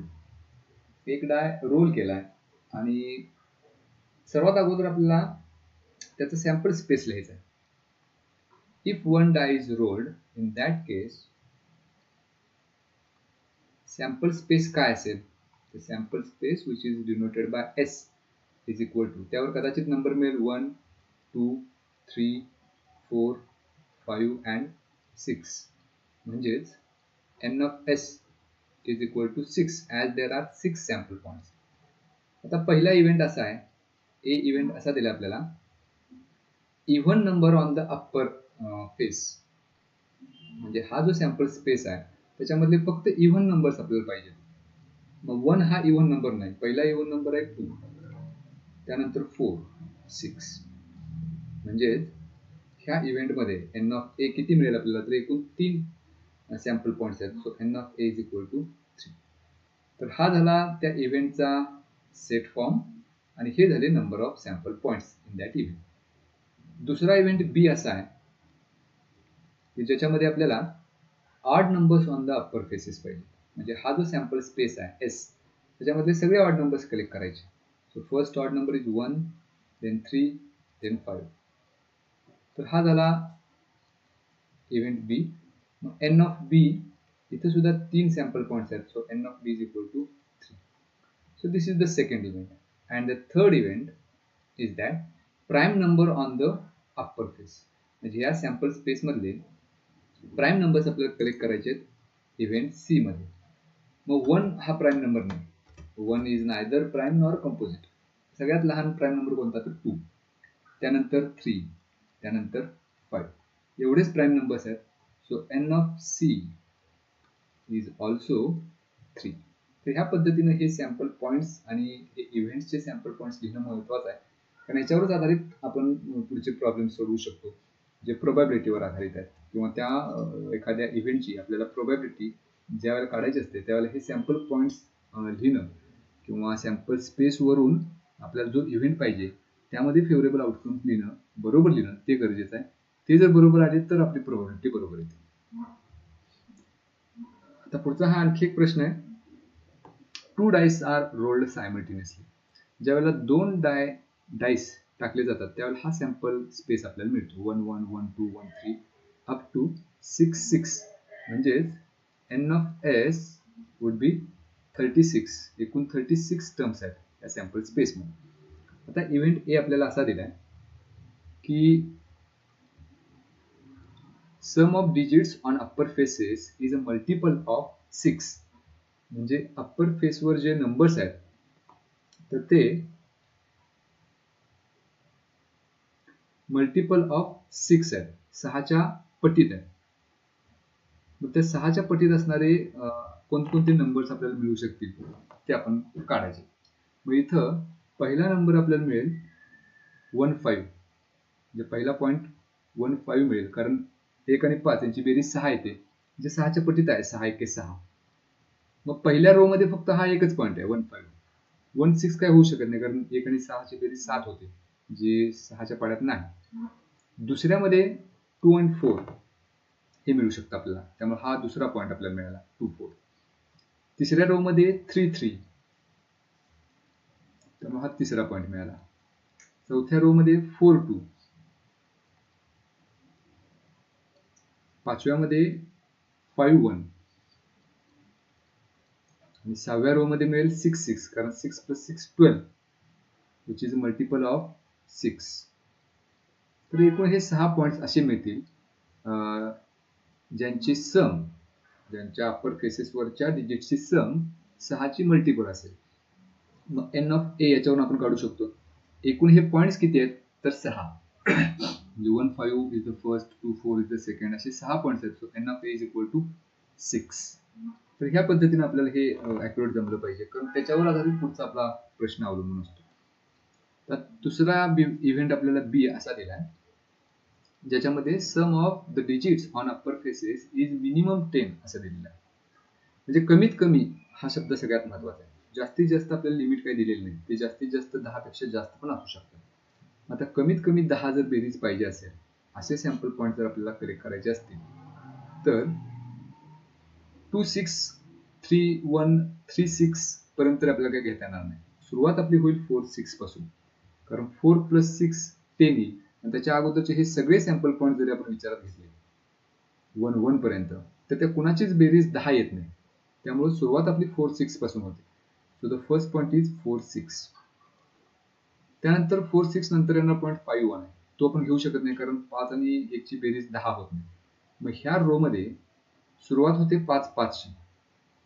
5 + 5 is 10. आता 5 6 आहे. 5 + 6 11. पण इथे शब्द दिलाय मिनिमम 10. मॅक्झिमम त्याच्यापेक्षा जास्त पण असू शकते. त्यामुळे तो पॉइंट पण आपल्याला घ्यावा लागेल 5 6. त्यानंतर शेवटच्या रो मध्ये 6 4 पासून सुरुवात करायची. 6 + 4 10. त्यानंतर त्याच्यामध्ये 6 5 पण घ्यावं लागेल आणि 6 6 पण घ्यावं लागेल. म्हणजे इथे n ऑफ b आपल्याला मिळेल 6. So this is event B and number of sample points in event B. आणि आता शेवटचा इव्हेंट असा आहे, the same digit on the upper faces. मग आता same digit on the upper faces असे किती पॉइंट्स आहेत, तर इथं 1 1 आहे, 2 2 3 3 4 4 5 5 आणि 6 6. तर हे एकूण 6 होते. तर ह्या पद्धतीने हे इव्हेंट आणि त्याचे सॅम्पल पॉइंट्स आपल्याला लिहिता आले पाहिजे. आता आपण पुढची कन्सेप्ट बघूया, which is probability of an event. म्हणजे आता आपण जे काही इव्हेंट आपण पाहिले, ते इव्हेंट मिळण्याची प्रोबॅबिलिटी किती आहे ते आपण कॅल्क्युलेट करू शकतो. तर त्याच्यासाठी हा फॉर्म्युला आहे, probability of event A is equal to n of a divided by n of s. म्हणजे त्या इव्हेंटच्या सॅम्पल स्पेसमध्ये जेवढे पॉइंट्स आहेत, सॅम्पल पॉइंट्स आहेत, divided by number of sample points in the sample space. ह्या फॉर्म्युल्याचा उपयोग करून आपण एखाद्या इव्हेंटची प्रोबॅबिलिटी काढू शकतो. मल्टिपल चॉईसला एखादा प्रश्न असा येऊ शकतो की एखाद्या इव्हेंटची प्रोबॅबिलिटी किती असते. तर हे नेहमी लक्षात ठेवायचं की probability of any event is less than or equal to 0 and greater than or equal to 0 and less than or equal to 1. म्हणजे कुठल्याही इव्हेंटची प्रोबॅबिलिटी ही 0 पेक्षा कमी असू शकत नाही. एकतर ती 0 असेल किंवा त्यापेक्षा मोठी असेल, आणि 1 पेक्षा मोठी असू शकत नाही. म्हणजे 1 असेल किंवा त्यापेक्षा लहान असेल. तर ही रेंज लक्षात ठेवा. कुठल्याही इव्हेंटची प्रोबॅबिलिटी ही ह्या रेंजमध्येच असणार आहे, 0 आणि 1 मध्ये. तर ही एक प्रॉपर्टी आहे त्या प्रोबॅबिलिटीची. आता ह्या प्रोबॅबिलिटीचा फॉर्म्युला वापरून काही उदाहरण आपण सोडूया. First is, if two coins are tossed, find the probability of the following events. First is getting at least one head and getting no head. सगळ्यात अगोदर हा जो रॅन्डम एक्सपेरिमेंट आहे त्याच्यासाठी लिहायचे आपल्याला sample space. Two coins are tossed, त्याच्यासाठी sample space काय, HH, HT, TH, TT, म्हणजेच n ऑफ S 4 आपल्याला मिळालं. आता पहिला इव्हेंट आपण घेऊया. समजा त्या इव्हेंटला आपण नाव देऊया A and the event is getting at least one head. म्हणजे या सॅम्पल स्पेसमध्ये किमान एक हेड असला पाहिजे. ॲटलिस्ट हा शब्द दिला आहे, ॲट मोस्ट काय दिलेलं नाही. मग एक पेक्षा जास्त सुद्धा असू शकेल असा एखादा असेल तर तोही सॅम्पल पॉईंट आपण कन्सिडर करायचा. सॅम्पल स्पेसमधले सगळे सॅम्पल पॉईंट्स आपण चेक करूया. HH घेता येईल का, तर घेता येईल, कारण ह्याच्यामध्ये एक पेक्षा जास्त हेड आहे. HT घेता येईल का, तर घेता येईल, कारण ॲटलिस्ट वन हेड आहे. TH घेता येईल, कारण ह्याच्यामध्ये पण H आहे. TT मात्र घेता येणार नाही, कारण ह्याच्यामध्ये दोन्ही टेल्स आहेत. त्यामुळं A मध्ये एवढेच झाले आपले sample point. So from that we can write n of A. एकूण 3 सॅम्पल पॉईंट्स आहेत. So n of A is equal to 3. आता पुढे आपल्याला याची प्रोबॅबिलिटी काढायची आहे. So we have the formula for probability of event A, that is P of A is equal to n of A divided by n of S. n of A 3 आहे divided by n of S 4. So probability of this event is 3 divided by 4. So this is for first event. Second event आपल्याला असा दिलाय getting no head. समजा त्या इव्हेंटला आपण नाव देऊया बी. म्हणजे ह्यामध्ये आपल्याला असे पॉइंट्स पाहिजे ज्याच्यामध्ये हेडच नाही. असा एकच पॉइंट आहे शेवटचा टी टी. बाकीच्या सगळ्या रिझल्ट्स मध्ये एच आहे. म्हणजे इथं n of B is equal to 1. आता आपल्याला प्रोबॅबिलिटी काढायची त्या इव्हेंटची, that is P of B is equal to, formula is n of B divided by n of S. So n of B is 1 divided by n of S is 4. So this is the probability of the second event. पुढचा आणखी एक प्रश्न जो आहे, 2 dice are rolled simultaneously. Find the probability of the following events. The sum of the digits on the upper faces is at least 10. मगाशी जो आपण sample space लिहिला when 2 dice are thrown, तर त्याच्यामध्ये sample points n of S is equal to 36 होता.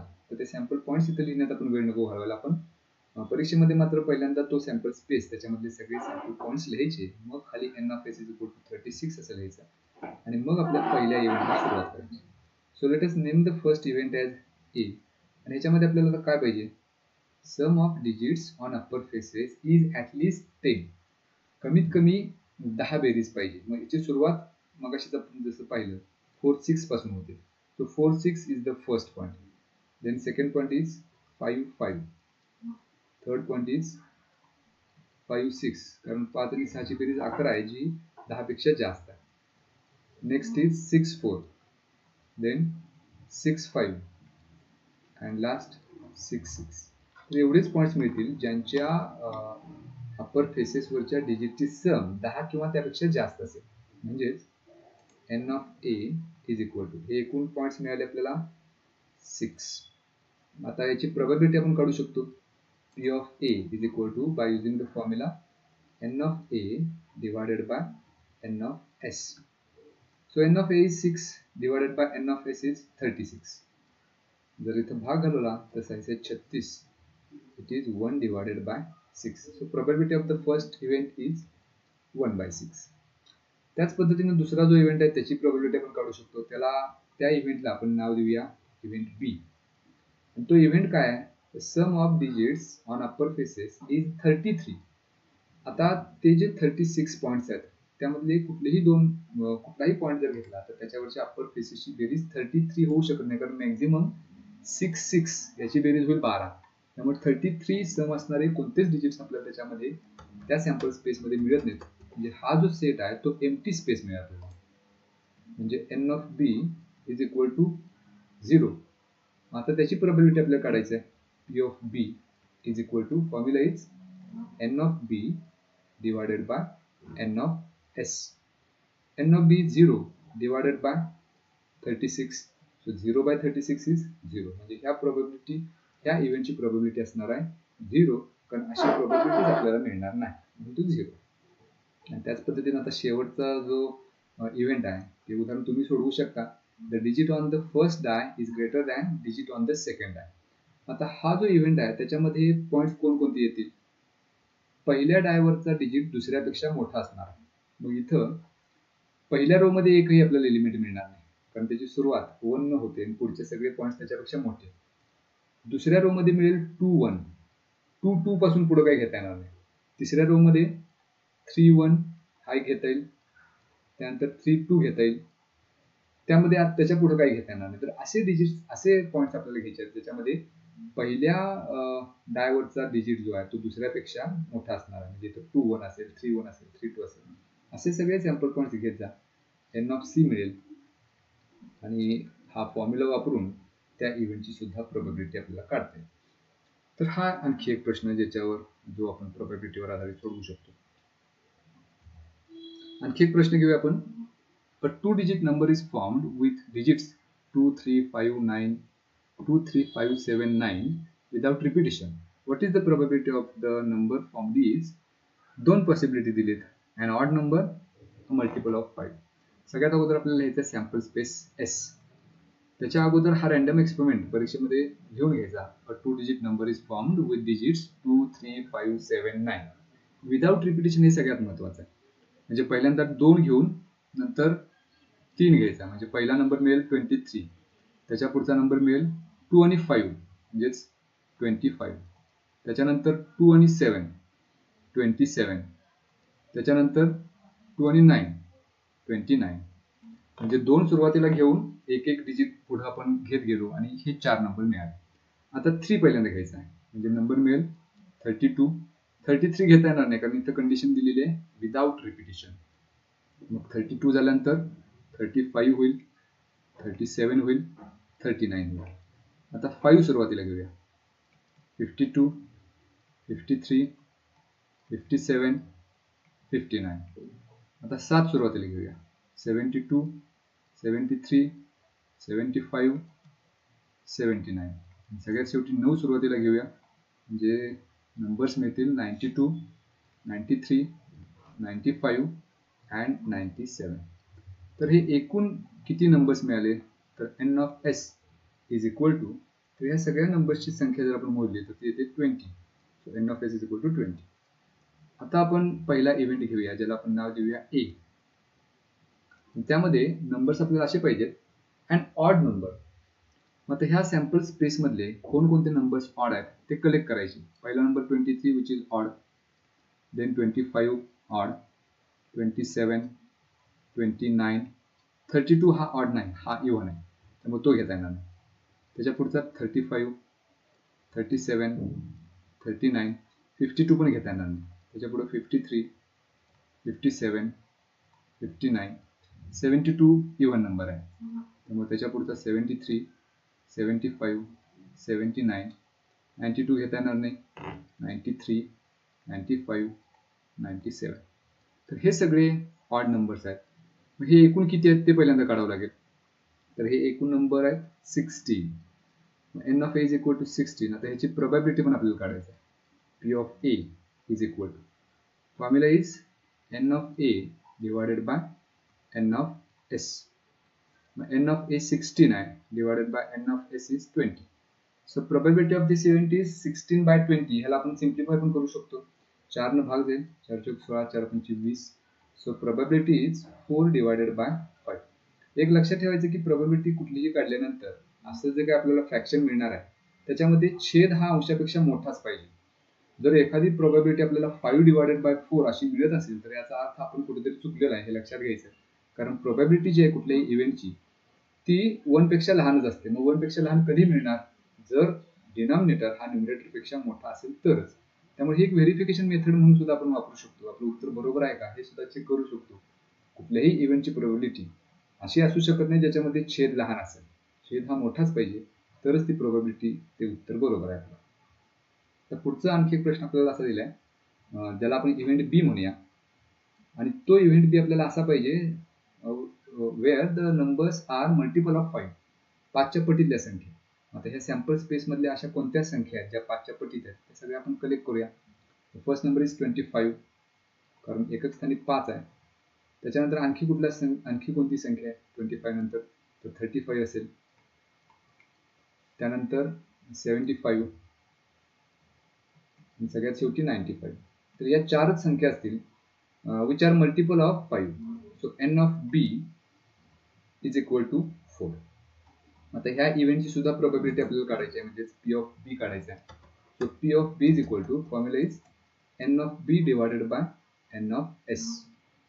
N of B 4 divided by n of S, number of sample points 20. इथे सुद्धा आपण सिम्प्लिफाय करू शकतो. 4 न भाग देईल, 4 पंचे 20. So the probability of the second event is 1/5. तर हा आणखी एक प्रश्न जो त्या कन्सेप्टवर प्रोबॅबिलिटी ऑफ अन इव्हेंट त्याच्यावर आधारित.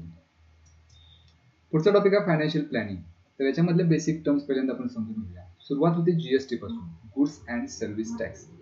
तर याच्या अगोदर जे हे वेगवेगळ्या प्रकारचे टॅक्सेस होते त्या सर्वांना एकत्र करण्यासाठी हा जीएसटी भारतामध्ये लागू करण्यात आला. तर त्या टॅक्स कॅल्क्युलेशन कशा पद्धतीने होतं, त्याच्यामध्ये कोणकोणते नंबर्स आहेत, कोणत्या पर्सेंटेजनुसार ते टॅक्स कॅल्क्युलेशन होतं, किती लेअरमध्ये होतं, ते सगळं आपल्याला ह्या पहिल्या टॉपिकमध्ये ह्या पहिल्या भागामध्ये या टॉपिकच्या शिकायचं आहे. नंतर पुढचा जो भाग आहे तो शेअर मार्केट आणि म्युच्युअल फंड याच्याशी संबंधित आहे. तर ह्या जीएसटी साठी प्रत्येक व्हेंडरला किंवा जो गुड्स आणि सर्व्हिसेस सप्लाय करणार आहे त्यांना एक नंबर दिला जातो which is called as GSTIN. तर तो 15 अंकी अक्षरी नंबर असतो. त्याच्यामध्ये 15 अंक आणि अक्षर यांचं कॉम्बिनेशन असतं. त्यामधलं पहिले जे 2 डिजिट्स असतात विच इंडिकेट्स द स्टेट. महाराष्ट्रासाठी आपला कोड आहे 27, त्यामुळं त्यातले पहिले 2 डिजिट ह्या प्रत्येक स्टेटसाठी असतात. त्यानंतरचे पुढचे जे 10 डिजिट्स आहेत तर ती जी फर्म असते त्या फर्मच्या पॅन नंबर, त्या फर्मचा जो पॅन नंबर आहे ते पुढचे 10 डिजिट्स असतात.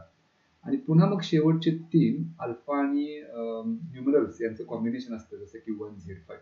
तर अशा पद्धतीने एकूण 15 अंकी आणि अक्षरी असा एक नंबर प्रत्येक त्या फर्मला किंवा प्रत्येक जो गुड्स किंवा सर्व्हिसेस सप्लाय करणार आहे त्याला दिलेला असतो विच इज युनिक. प्रत्येकाला एकच नंबर असतो, तो रिपीट होत नाही. तर हे ह्या GSTIN ची बेसिक टर्म. त्याच्यानंतर जीएसटी वेगवेगळ्या प्रकारासाठी किंवा वेगवेगळ्या वस्तूंसाठी सर्व्हिसेससाठी हा वेगवेगळ्या पर्सेंटेजमध्ये आकारला जातो. म्हणजे जे बेसिक नेसेसिटीज आहेत जसे की essential commodities like grains, fruits, vegetables, milk त्याच्यावर 0% टॅक्स किंवा जीएसटी आकारला जातो. किंवा चॅरिटेबल ट्रस्ट जे आहेत तर त्यांच्या काही ऍक्टिव्हिटीज किंवा ट्रान्सपोर्ट ऑफ वॉटर, रोड्स आणि ब्रिजेस त्याचा वापर त्याच्यावर 0% जीएसटी आहे. त्यानंतर मग 5%, 12%, 18%. तर त्या कोणकोणत्या कम्युनिटीसाठी कशा पद्धतीनं हा जीएसटी कॅल्क्युलेट केला जातो तो चार्ट आपल्याला पुस्तकामध्ये दिलेला आहे.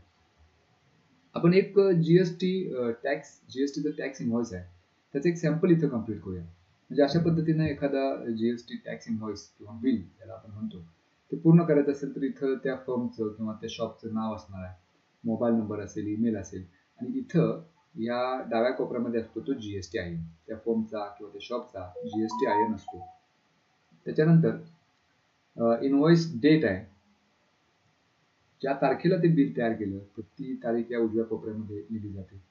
आणि मग इथं त्या त्या प्रोडक्टचा नंबर, त्याचे डिटेल्स, क्वांटिटी किती आहे, त्याचा रेट किती आहे आणि टॅक्सेबल अमाऊंट.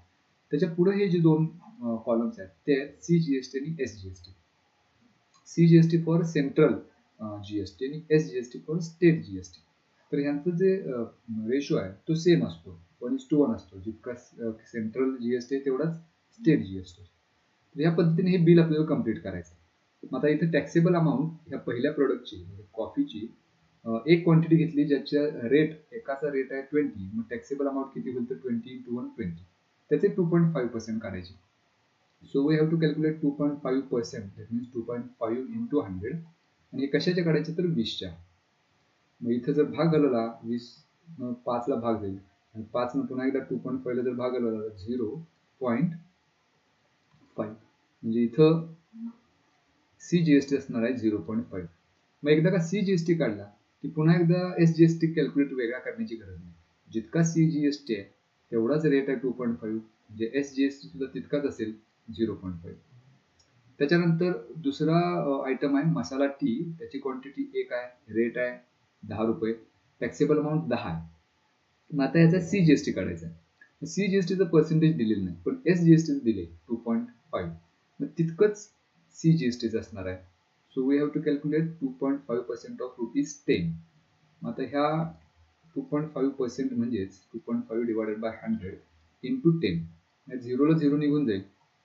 2.5 डिवायडेड बाय 10 उत्तर मिळेल 0.25. तर हा असणार आहे CGST या दुसऱ्या आयटमसाठी 0.25. जितका CGST तितकाच SGST 0.25.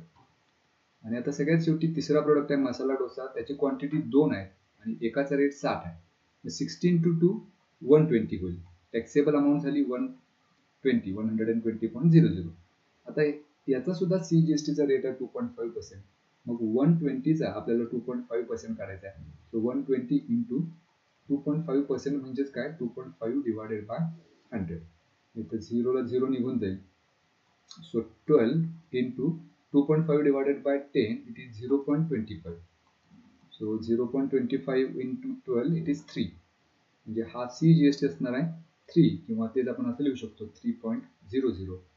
मग CGST 2.5% आहे, SGST सुद्धा 2.5% असेल आणि ते जर कॅल्क्युलेट केलं तर ते सुद्धा 3.00 असणार.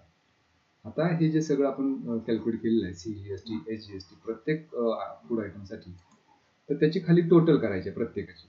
मग SGST ची जर टोटल आपल्याला करायची असेल इथं, तर इथं 0.5 प्लस 0.25 प्लस 3.00. मग इथं 3 डेसिमल 5 प्लस 2 7 5 3.75. मग CGST ह्या सगळ्या आयटम्सवर मिळून झालाय 3.75. तितकाच असेल SGST.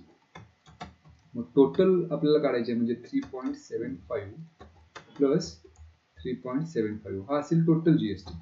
कारण CGST 3.75 आहे, SGST सुद्धा 3.75 आहे. यांची जर बेरीज आपण केली तर मिळेल 7.50. हा झाला टोटल GST आणि सगळ्यात शेवटी ग्रँड टोटल आहे. मग टॅक्सेबल अमाऊंट सगळी किती होणार आहे, तर हे 120 plus 10 plus 20, total taxable amount झाली 150. तर हे 150 आणि त्याच्यावर प्लस हा GST 7.50, तर ही असणार आहे grand total. So 150 plus 7.50 it would बी 157.50. तर मग इथे ग्रँड टोटल असणार आहे रुपीज 157.50. तर अशा पद्धतीने एखादा ऍक्टिव्हिटी बेस्ड क्वेश्चन असू शकतो. पुढचा एक प्रश्न बघूया आपण या GST वरच आधारित. Question is, Pawan Medical supplies medicines. On some medicines, rate of GST is 12%. Then what is the rate of CGST and SGST? बऱ्याचदा हा प्रश्न मल्टिपल चॉईस क्वेश्चन किंवा 1 मार्क क्वेश्चन मध्ये विचारला जाऊ शकतो की GST चा रेट जो आहे, rate of GST is given to be 12%. तर प्रश्न विचारलाय CGST किती असेल आणि SGST किती असेल. आपल्याला माहिती आहे की CGST आणि SGST हा सारखाच असतो 50-50%. म्हणजे रेट ऑफ GST जर 12% असेल तर त्यातले 50% CGST असणार. मग 12 चे 50% किंवा 12 चे निम्मे म्हणजेच 6% असणार आहे CGST आणि तितकाच असणार आहे SGST. So SGST is also 6%. So answer of this question is the rate of CGST is 6% and rate of SGST is also 6%. आणखी एक प्रश्न बघूया आपण. On certain article, if rate of CGST is 9%, then what is the rate of SGST and what is the rate of GST? पुन्हा एकदा त्याच कन्सेप्टवर आधारित आहे. इथं CGST दिलेला आहे, it is 9%. then what would be SGST असा प्रश्न आहे. तर पुन्हा एकदा तोच रील, जितकं काही CGST असणार आहे, सेंट्रल GST असणार आहे, तितकाच SGST असणार आहे. CGST 9% आहे, सो SGST is also 9%. आणि प्रश्न विचारला आहे, then what is the rate of GST? मग GST चा रेट म्हणजेच या दोन्ही GST ची ऍडिशन, CGST आणि SGST. So 9% plus 9% it is 18%. So the rate of GST is 18%. पुढचा आणखी एक question. The taxable value of wristwatch belt is rupees 586. Rate of GST is 18%. Then what is the price of the belt for the consumer? आता ही taxable amount दिलेली आहे 586. याचा अर्थ या किमतीला त्या ग्राहकाला ती वस्तू मिळणार नाही, तर ही त्याची टॅक्सेबल अमाऊंट आहे. त्याचा वेगळा GST 18% द्यावा लागणार. मग तो GST पहिल्यांदा आपल्याला काढावा लागेल. So GST is 18% of taxable value and taxable value is 586. मग या 586 चे 80% आपल्याला काढायचं. सो 18% म्हणजे काय, तर 18 डिवायडेड बाय 100 इंटू 586, कारण 586 चा आपल्याला 18% काढायचं. म्हणजे जर कॅल्क्युलेशन आपण केलं तर आपल्याला मिळतं 105.48. तर एवढा असेल त्या रिस्ट वॉचचा GST. आता विचारले आपल्याला प्राइस त्या कंझ्युमरसाठी त्या बेल्टची किती असेल. So price of the belt हे जर आपल्याला काढायचं असेल तर टॅक्सेबल अमाऊंट मध्ये हा GST आपल्याला ऍड करावा लागेल. So taxable amount is 586 plus GST is 105.48. ही जर आपण ऍडिशन केली तर 0.48, 6 आणि 5 11, 5 1, 696. So this is the price of the bed for the consumer, 691.48.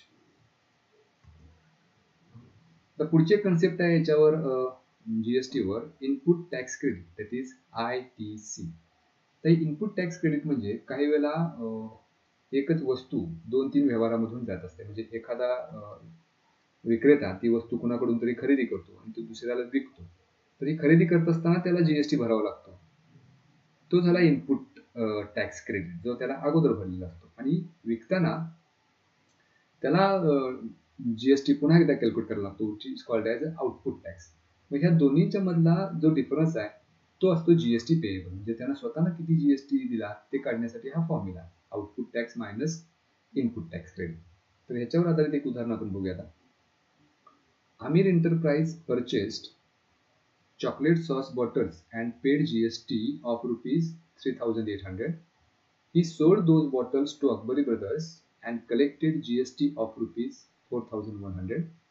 Mayank Food Corner purchased these bottles from Akbari Brothers and paid GST of rupees 4,500. Find the amount of GST payable at every stage of trading and hence find payable CGST and SGST. म्हणजे इथे एकूण व्यवहार किती झाले तर 2 व्यवहार.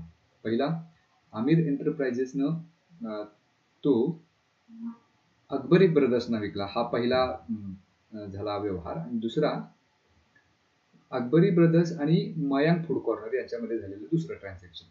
आता पहिलं जे ट्रान्झॅक्शन आहे for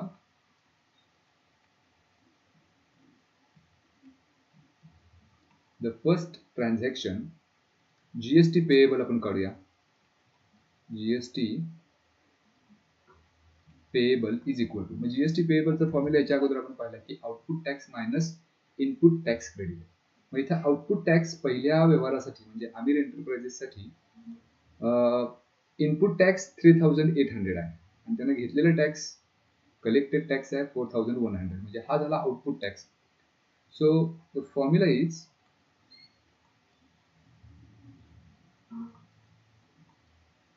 output tax minus input tax credit.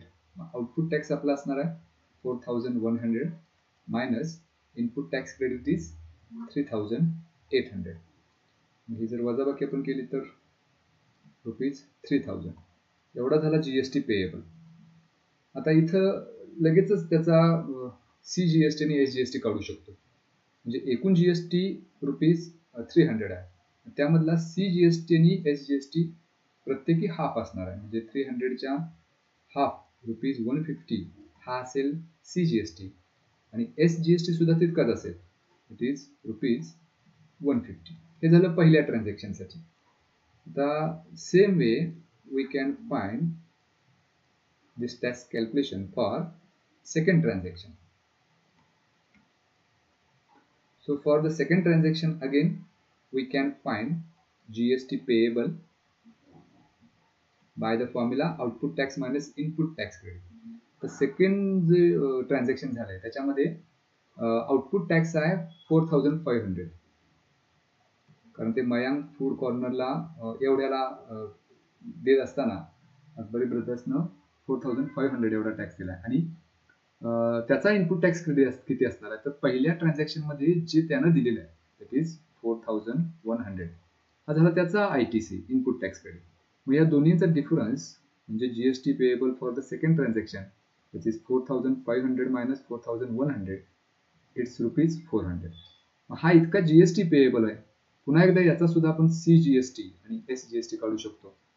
तर 400चे हाफ म्हणजेच रुपीज 200 हा झाला CGST आणि त्याच पद्धतीनं SGST तितकाच असणार आहे, it is rupees 200 and this is for the second transaction.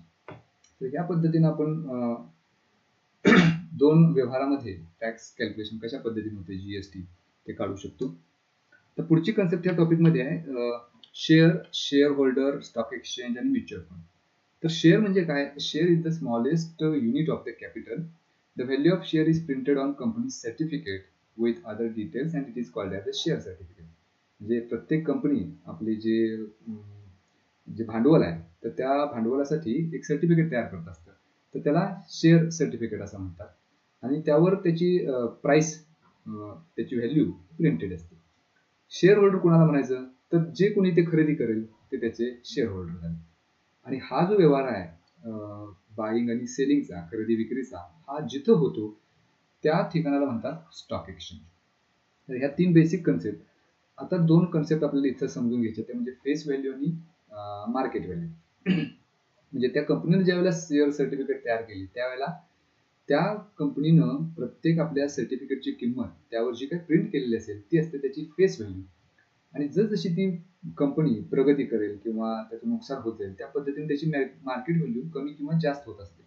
म्हणजे समजा एखाद्या कंपनीनं तयार करताना एखाद्या सर्टिफिकेटची फेस व्हॅल्यू 10 केली आणि त्या कंपनीची प्रगती झाली, 10 वर्षानंतर समजा त्याची मार्केट व्हॅल्यू 100 रुपीज झाली, तरी त्या सर्टिफिकेटवर त्याची प्रिंटेड प्राइस 10च असणार, पण ते विकत जर घ्यायचं असेल तर ते आपल्याला घ्यावं लागेल 100 रुपयाने. तर हा डिफरन्स आहे फेस व्हॅल्यू आणि मार्केट व्हॅल्यू मध्ये. तर मग जर फेस व्हॅल्यू पेक्षा मार्केट व्हॅल्यू वाढत असेल तर याचा अर्थ ती कंपनी प्रगती करते, ग्रोथ करते. आणि जर फेस व्हॅल्यू पेक्षा मार्केट व्हॅल्यू कमी कमी होत असेल तर त्या कंपनीचं नुकसान होते, असा त्याचा एक अर्थ आहे. तर त्याच्यावर आधारित एक क्वेश्चन सुद्धा आपल्याला विचारला जातो.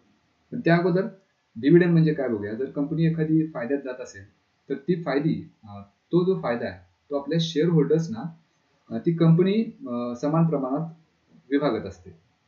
The part of annual profit of a company which is distributed per share among shareholders is called as dividend. तर हा जो डिव्हिडंड आहे तो डिव्हिडंड ती कंपनी आपल्या प्रत्येक शेअर होल्डरला देत असते. तर तो जो फायद्याचा भाग पुन्हा वाटला जातो शेअर होल्डर्सना, त्याला म्हणतात डिव्हिडंड. आता मगाशी फेस व्हॅल्यू आणि मार्केट व्हॅल्यू याच्यामधला आपण डिफरन्स पाहिला की फेस व्हॅल्यू आणि मार्केट व्हॅल्यू याच्यामध्ये जर मार्केट व्हॅल्यू ही फेस व्हॅल्यू पेक्षा जास्त असेल, if market value is greater than face value, then we say that the particular share is at premium. म्हणजे ती कंपनी फायद्यात आहे हे या वेगळ्या भाषेमध्ये असं सांगितलं जातं की शेअर इज ॲट प्रीमियम. दुसरी शक्यता अशी आहे की फेस व्हॅल्यू आणि मार्केट व्हॅल्यू दोन्ही सेमच असेल, म्हणजे त्या कंपनीला फायदा पण नाही आणि नुकसान पण नाही. मग त्यावेळेला असं म्हटलं जातं की शेअर इज ॲट पार, म्हणजे त्यावेळेला नुकसानही होत नाही आणि नफाही होत नाही. आणि ज्या वेळेला market value is less than face value, market value ही फेस व्हॅल्यू पेक्षा सुद्धा कमी असते, त्यावेळेला असं म्हटलं जातं की शेअर इज ॲट डिस्काउंट. तर ह्यावर आधारित काही वेळेला प्रश्न आपल्याला परीक्षेमध्ये एमसीक्यू मध्ये किंवा 1 मार्क क्वेश्चनला विचारला जातो किंवा ऍक्टिव्हिटी बेस मध्ये सुद्धा हा प्रश्न विचारला जाऊ शकतो. जसा की हा प्रश्न आहे, complete the following table by writing suitable numbers and words. पहिल्या केसमध्ये आपल्याला फेस व्हॅल्यू 100 दिलेली आहे आणि शेअर इज ॲट पार. शेअर इज ॲट पार कधी असणार आहे, जर मार्केट व्हॅल्यू आणि फेस व्हॅल्यू सेम असेल तेव्हा. मग फेस व्हॅल्यू 100 आहे, मार्केट व्हॅल्यू सुद्धा त्याची 100 असली पाहिजे. सो हे आपण ह्या शेअर इज ॲट पार वरून निष्कर्ष काढला की फेस व्हॅल्यू आणि मार्केट व्हॅल्यू सेम असणार. दुसऱ्या केसमध्ये फेस व्हॅल्यू माहिती नाही पण मार्केट व्हॅल्यू दिलेली आहे आणि शेअर इज ॲट प्रीमियम ₹500, म्हणजे 500 न तो शेअर प्रीमियम आहे. मग त्याची मार्केट व्हॅल्यू 575 आहे आणि 500 न तो प्रीमियम आहे, याचा अर्थ त्याची फेस व्हॅल्यू असली पाहिजे ₹75, म्हणजे 75 + 500 आपल्याला मार्केट व्हॅल्यू मिळेल 575. आणि तिसरी केस ज्याच्यामध्ये फेस व्हॅल्यू 10 आहे आणि मार्केट व्हॅल्यू ही फेस व्हॅल्यू पेक्षा सुद्धा कमी आहे, याचा अर्थ हा शेअर डिस्काउंट मध्ये असला पाहिजे. आणि डिस्काउंट किती तेही आपण काढू शकतो. डिस्काउंट ₹5, कारण फेस व्हॅल्यू 10 आहे आणि मार्केट व्हॅल्यू 5 आहे. सो 10 - 5 ही तो जो शेअर आहे तो ₹5 न डिस्काउंट मध्ये. तर या पद्धतीने एखादी ऍक्टिव्हिटी परीक्षेमध्ये आपल्याला विचारला जाऊ शकते. पुढचा एक प्रश्न या शेअरच्या फेस व्हॅल्यूवर आणि मार्केट व्हॅल्यूवर असा आहे. Shrimati Deshpande purchased shares of face value ₹5 at a premium of ₹20. How many shares she will get for ₹20,000? असा प्रश्न आहे. म्हणजे 20,000 ला त्यांना असे किती शेअर मिळतील असा प्रश्न आहे. पण त्या शेअरची फेस व्हॅल्यू दिलेली आहे ₹5 आणि शेअर इज ॲट प्रीमियम असं दिलेलं आहे. So share is at premium of ₹20. Share ज्यावेळेला खरेदी करायचे असते त्यावेळेला तो फेस व्हॅल्यूनुसार आपल्याला विकत घेता येत नाही, तर मार्केट व्हॅल्यूनुसार ते घ्यावं लागतं. म्हणजे ह्या प्रश्नात आपल्याला पहिल्यांदा मार्केट व्हॅल्यू काढायची. मग मार्केट व्हॅल्यू काढताना फेस व्हॅल्यू त्याची असणारच आहे, आणि इथं आपल्याला असं दिले की share is at premium of ₹20, म्हणजे आपल्याला त्याला प्रत्येक शेअरसाठी ₹20 एक्स्ट्रा द्यावं लागतं. मग आपल्याला मिळणार आहे त्याची मार्केट व्हॅल्यू. So ₹5 + 20 that's 25. ही झाली एका शेअरची मार्केट व्हॅल्यू. आणि प्रश्न आता असा आहे की असे किती शेअर्स त्यांना मिळतील. So we have to find number of shares.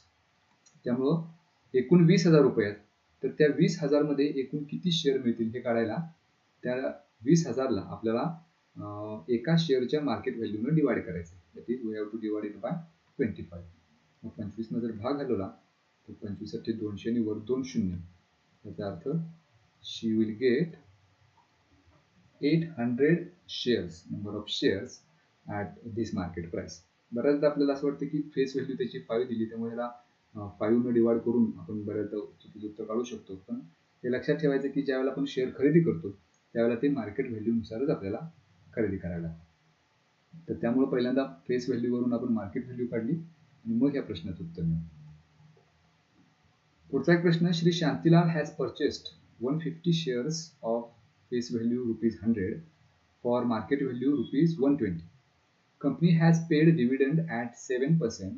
Find the rate of return on his investment. आता इथे सुद्धा ह्या प्रश्नासाठी आपल्याला फेस व्हॅल्यू दिलेली आहे. It is given to be ₹100 आणि किती शेअर्स त्यांनी खरेदी केले तर नंबर ऑफ शेअर्स पण दिलेले आहेत. So number of shares is equal to 150. आता टोटल इन्व्हेस्टमेंट किती केली त्यांनी ते आपल्याला काढता येईल. सो टोटल इन्व्हेस्टमेंट हे जर आपल्याला काढायचे असेल तर मार्केट व्हॅल्यू आपल्याला बघावं लागेल. ती मार्केट व्हॅल्यू दिलेली आहे ₹120 आणि 120 मार्केट व्हॅल्यू असणारे 150 शेअर खरेदी केले. मग एकूण इन्व्हेस्टमेंट काढायला या 150ला आपल्याला मार्केट व्हॅल्यूनं म्हणजे 120 न मल्टिप्लाय करायचं, 100 न नाही, कारण 100 ही फेस व्हॅल्यू आहे. टोटल इन्व्हेस्टमेंट 150 इंटू 120 हे असणार आहे 18,000. 18,000 एवढी त्यांची इन्व्हेस्टमेंट आहे. आता प्रश्न असा आहे की पुढे आपल्याला असं दिले की कंपनी हॅज पेड डिव्हिडंड 7%. मग एका शेअरवरचा पहिल्यांदा आपण डिव्हिडंड काढू. So dividend on 1 share. आपल्याला हे माहिती आहे की डिव्हिडंड हा नेहमी फेस व्हॅल्यूवरच दिला जातो. म्हणजे जरी मार्केट व्हॅल्यू याची काही असली तरी सुद्धा तो डिव्हिडंड आहे तो फेस व्हॅल्यूवरच कॅल्क्युलेट आपल्याला करायचा असतो.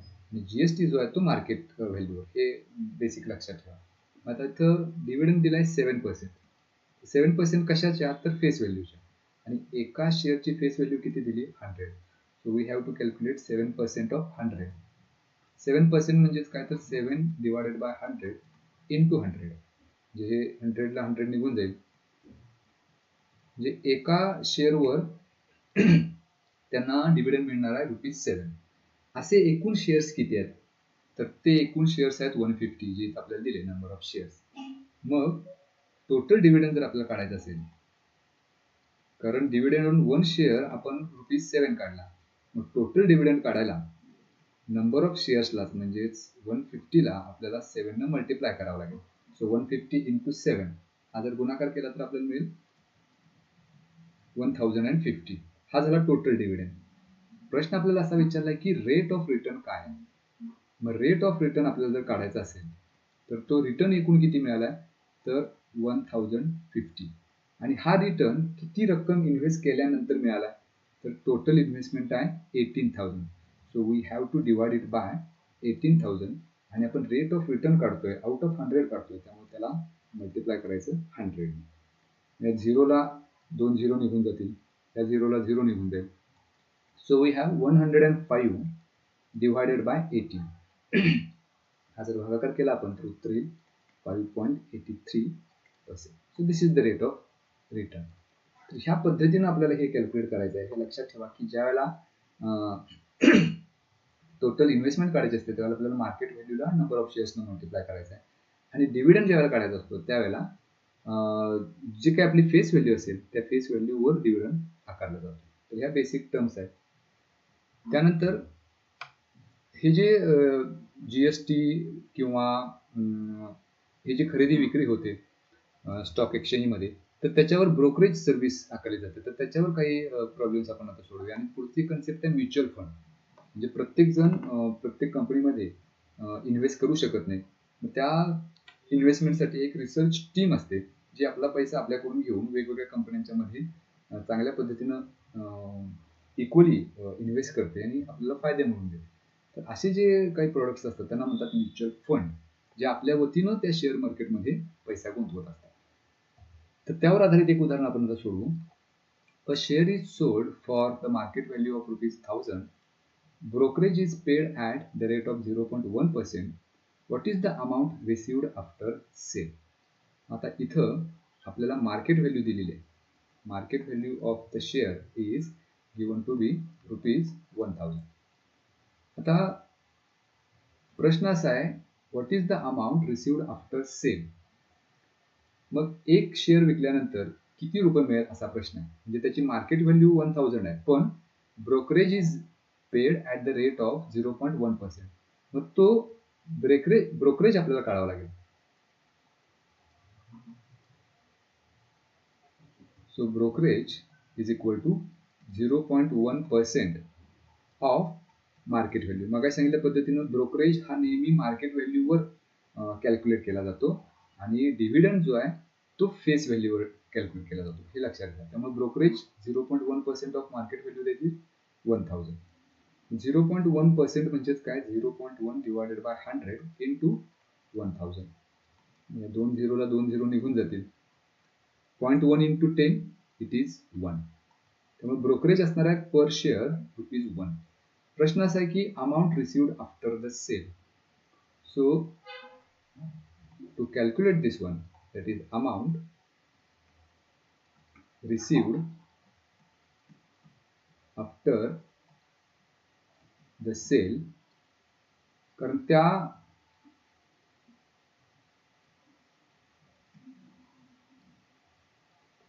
एका शेअर माग 1000 रुपये ही त्याची मार्केट व्हॅल्यू आहे. पण ते 1000 एक शेअर विकल्यानंतर 1000 जरी मिळाले तर त्याला ब्रोकरेज द्यायचा ₹1. So we have to subtract it from the market value. So एक शेअर विकल्यानंतर त्या व्यक्तीला 1000 मायनस 1 म्हणजेच ₹999 मिळते. So this is our answer. This much amount is received after selling 1 share. पुढचा आपला टॉपिक आहे मॅथ्स पार्ट 1 मधला स्टॅटिस्टिक्स. तर त्या स्टॅटिस्टिक्स मध्ये मुख्य एकूण 3च पॉइंट्स आहेत. ज्याच्यामध्ये आपल्याला दिलेल्या डेटाचा मीन, मेडियन आणि मोड काढायचा असतो. तर त्या प्रत्येक प्रकारचं एक एक उदाहरण बघूया. इथं मीन काढण्याच्या पुन्हा 3 पद्धती आहेत. एक आहे डायरेक्ट मेथड, एक assumed mean method, second is assumed mean method and third is step deviation method. तर या तिन्ही प्रकारचं एक एक उदाहरण पाहूया. त्यानंतर मीडियन त्याचं एक उदाहरण पाहू, मोडचं एक उदाहरण पाहू आणि दुसरा जो पार्ट आहे याच्यामध्ये ग्राफिकली जो आपल्याला रिप्रेझेंट करायचा असतो डेटा, त्याच्यामध्ये फ्रिक्वेन्सी, पॉलिगॉन आणि हिस्टोग्राम. तर त्या पद्धतीचा तो एक पॉइंट आहे या टॉपिकमध्ये. आणि शेवटी आहे पाय चार्ट. तर तो पाय चार्ट कसा काढायचा आणि त्या पाय चार्टवर एखादा जर आपल्याला क्वेश्चन विचारलेला असेल, to observe the given pie chart and answer the following question या पद्धतीचा, तर त्या पद्धतीचं एक एक उदाहरण आपण यामध्ये आता पाहूया. So will start with the mean of classified frequency distribution. तर ह्यामध्ये 3 प्रकार आहेत मीनचे. जसं मग आपण सांगितलं की एखाद्या डेटाचा मीन क्लासिफाईड फ्रिक्वेन्सी डिस्ट्रीब्युशन मध्ये त्या फॉर्म मध्ये दिलेल्या डेटाचा मीन आपण 3 मेथडने काढू शकतो. डायरेक्ट मेथड, ॲझ्युम्ड मीन मेथड आणि स्टेप डेव्हिएशन मेथड. त्यातली पहिली मेथड जी आहे डायरेक्ट मेथड, त्याचं एक उदाहरण आपण आता बघूया. The question is, in the following table, the toll paid by drivers and number of vehicles is shown. Find the mean of toll by assumed mean method. ठीक आहे. आता इथे ॲज्युम्ड मीन मेथड इथे झालेला आपल्याला हा डिरेक्ट मेथडनं हा क्वेश्चन सोडवायचा आहे. समजा या ॲज्युम्ड मीन मेथडच्या ऐवजी इथे जर प्रश्न आला बाय डिरेक्ट मेथड, तर तो प्रश्न कसा सोडवायचा ते आपण आता पाहूया इथं. म्हणजे हाच क्वेश्चन आपल्याला डायरेक्ट मेथडने सोडवायचा. So this is the table given by which the classes are 300 to 400, 400 to 500, 500 to 600. त्याची रिस्पेक्टिव्ह फ्रिक्वेन्सी दिलेली आहे. So first of all we should make this chart. तर त्यामध्ये पहिला कॉलम असेल आपला क्लास, जो आपल्याला दिलेला इथं टोल, तर तो असेल आपला हा क्लास पहिला column. Then we have to find the class mark and the frequency which is given to the respective class. He frequency म्हणजेच काय, तर ती दिलेली आहे नंबर ऑफ व्हेकल्स. आणि सगळ्यात शेवटी हा जो क्लास मार्क आहे आणि ही फ्रिक्वेन्सी आहे यांचं प्रोडक्ट. मग क्लास मार्क आपण XI या सिम्बॉलने दाखवतो, फ्रिक्वेन्सी FI ने दाखवतो. या दोन्हीचं इथं प्रोडक्ट घ्यायचं आहे. So FI into XI. आता क्लासेस आपल्याला जे दिले ते पहिल्यांदा लिहून घेऊया. First class is 300 to 400. Second is 400 to 500. Next is 500 to 600. Then 600 to 700 and 700 to 800. Now we are solving this question by direct method. पुस्तकामध्ये हा assumed mean method ने सोडवायला सांगितलं आहे, पण आपण डायरेक्ट मेथड हा क्वेश्चन कसा सोडवायचा किंवा ही मेथड कशी आहे ते पाहण्यासाठी हाच सेम क्वेश्चन आपण डायरेक्ट मेथडने सोडवणार आहोत. परीक्षेमध्ये ज्या मेथडने आपल्याला सोडवायला विचारलं असेल त्याच मेथडने सोडवावं लागेल. जर इथं ॲज्युम्ड मीन मेथड असा जर प्रश्न असेल, असा उल्लेख असेल, तर हेच एक्झाम्पल सेम आपल्याला ॲज्युम्ड मीन मेथडनं सोडवायचं आहे. उत्तरामध्ये अगदी किरकोळ निग्लिजिबल फरक पडतो. आपल्याला महत्त्वाचं आहे ती मेथड समजून घेणं. त्याच्यासाठी पुस्तकामध्ये जरी हा ॲज्युम्ड मीन मेथडनं सोडवा असा दिला असला तरी सुद्धा आपल्याला ही मेथड समजावी म्हणून मी हा क्वेश्चन डायरेक्ट मेथडनं आपण इथे सोडून घेऊया.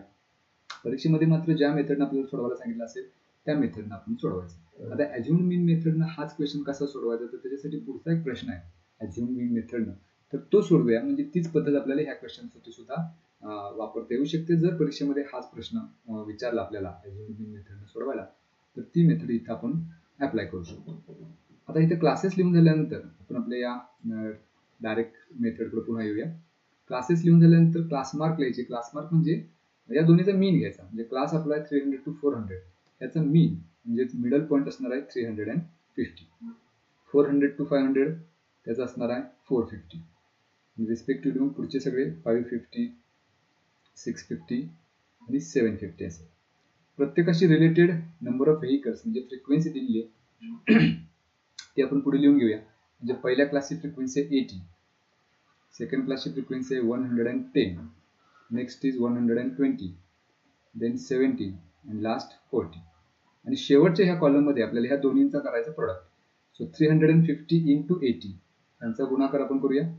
It would be 28,000.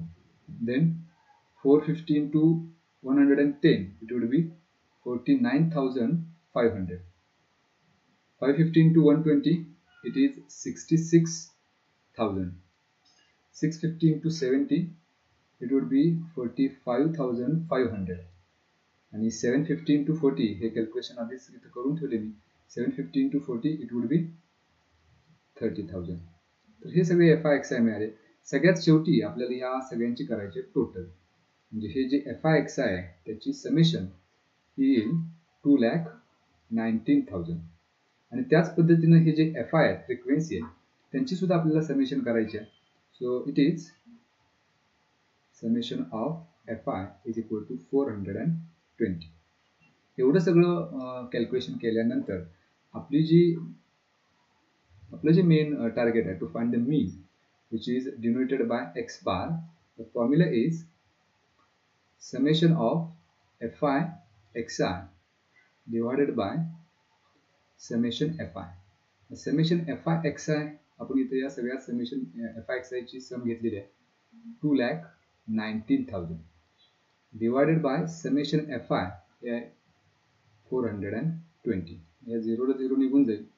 जर भागाकार आपण केला तर फायनल आन्सर आपल्याला मिळेल 521.42. So this is the mean of the given data. That means the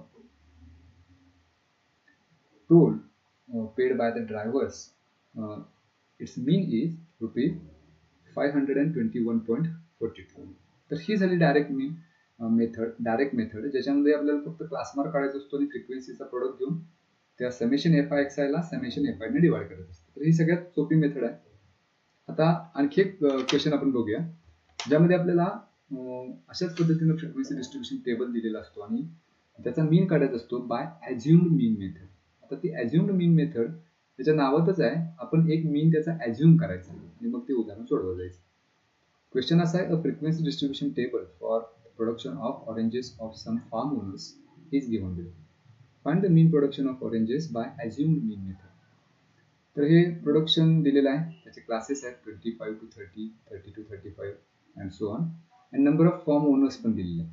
मग पहिल्यांदा आपला नेहमीचा आपल्या प्रोसिजरनुसार क्लासेस लिहून घेऊया, जे दिले 25 to 30, 30 to 35, 35 to 40, 40 to 45 and last 45 to 50. Then again we have to find the class mark also.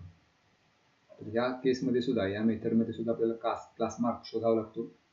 मग 25 to 30 याचा क्लास मार्क म्हणजे त्याचा मीन किंवा एक्झॅक्ट मिडल व्हॅल्यू आपल्याला मिळते 27.5. 30 to 35 त्याचा क्लास मार्क मिळेल 32.5, देन 37.5, 40 to 45 चा class mark 42.5 and last 47.5. Then we have to assume the mean. So let the assumed mean, that is A, is equal to. आता हे जे सगळे क्लास मार्क्स आपण लिहिले, तर त्यामधला शक्यतो मधली जी व्हॅल्यू आहे, म्हणजे 5 व्हॅल्यू असतील तर त्यातली तिसरी हा आपण ॲज्युम मीन करायचा. जर 6 असतील तर मग तिसरी किंवा चौथी कुठलीही घेतली तरी चालेल. पण आता 5 व्हॅल्यूज आहेत, एक्झॅक्ट मिडल आपल्याला 37.5 मिळते, त्यामुळे हा झाला आपला ॲज्युम मीन. हा आपण शक्यतो ॲज्युम मीन कन्सिडर करायचा. So A is equal to 37.5. म्हणजे आपण ॲज्युम करायचं की ह्या सगळ्या डेटाचा मीन 37.5 आहे. मग ॲक्च्युअल मीन ह्याच्यापेक्षा किती डिफर करतोय, म्हणजे कितीनं कमी आहे किंवा कितीनं जास्त आहे, ते सगळं कॅल्क्युलेशन ह्याच्यामध्ये पुढे आपण करणार. आता हा झाला आपला ॲज्युम मीन. आता ह्या प्रत्येकासाठी आपल्याला डी आय फाइंड करायचा. डी आय म्हणजे ह्या ॲज्युम मीन पासून ह्या प्रत्येक क्लास मार्कचं झालेलं deviation, D for deviation, which is obtained by the formula X I minus A. आपला हाच आपला पुढचा कॉलम असेल, D I is equal to X I minus A. यातला एक्स आय कोणता, तर क्लास मार्क. आता एक्स आय मधून ए सबट्रॅक्ट करायचा. पहिल्या क्लाससाठी आपला एक्स आय म्हणजे क्लास मार्क आहे 27.5. 27.5 मायनस ॲज्युम्ड मीन आहे 37.5. यांची जर वजाबाकी केली तर ती -10 येते, कारण लहान संख्येतून मोठी संख्या वजा करतोय. दुसऱ्या क्लाससाठी 32.5 मायनस 37.5, इट वुड बी -5. तिसऱ्या क्लाससाठी 37.5 मायनस 37.5, 0, कारण इथे डेव्हिएशन काहीच झालेलं नाही. पुढचा क्लास मार्क आहे 42.5. त्या 42.5 मधून 37.5 जर सबट्रॅक्ट केला तर 5 येईल, आणि 47.5 मधून जर 37.5 वजा केला तर 10. So this is the deviation. आता ह्याच्या पुढे लिहायचे आपण फ्रिक्वेन्सी, जी आपल्याला ह्या डेटामध्ये दिलेली आहे. पहिल्या क्लासची फ्रिक्वेन्सी आहे 20, देन 25, 15, 10 अँड 10. या सर्वांची जर आपण ॲडिशन केली तर समेशन एफ आय मिळेल, विच इज 80. या सगळ्यांची बेरीज येईल 80.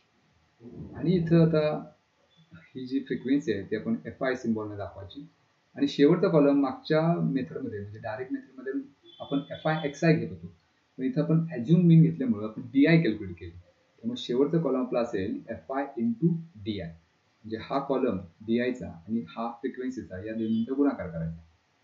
पहिल्या क्लाससाठी 20 into -10, it is -200.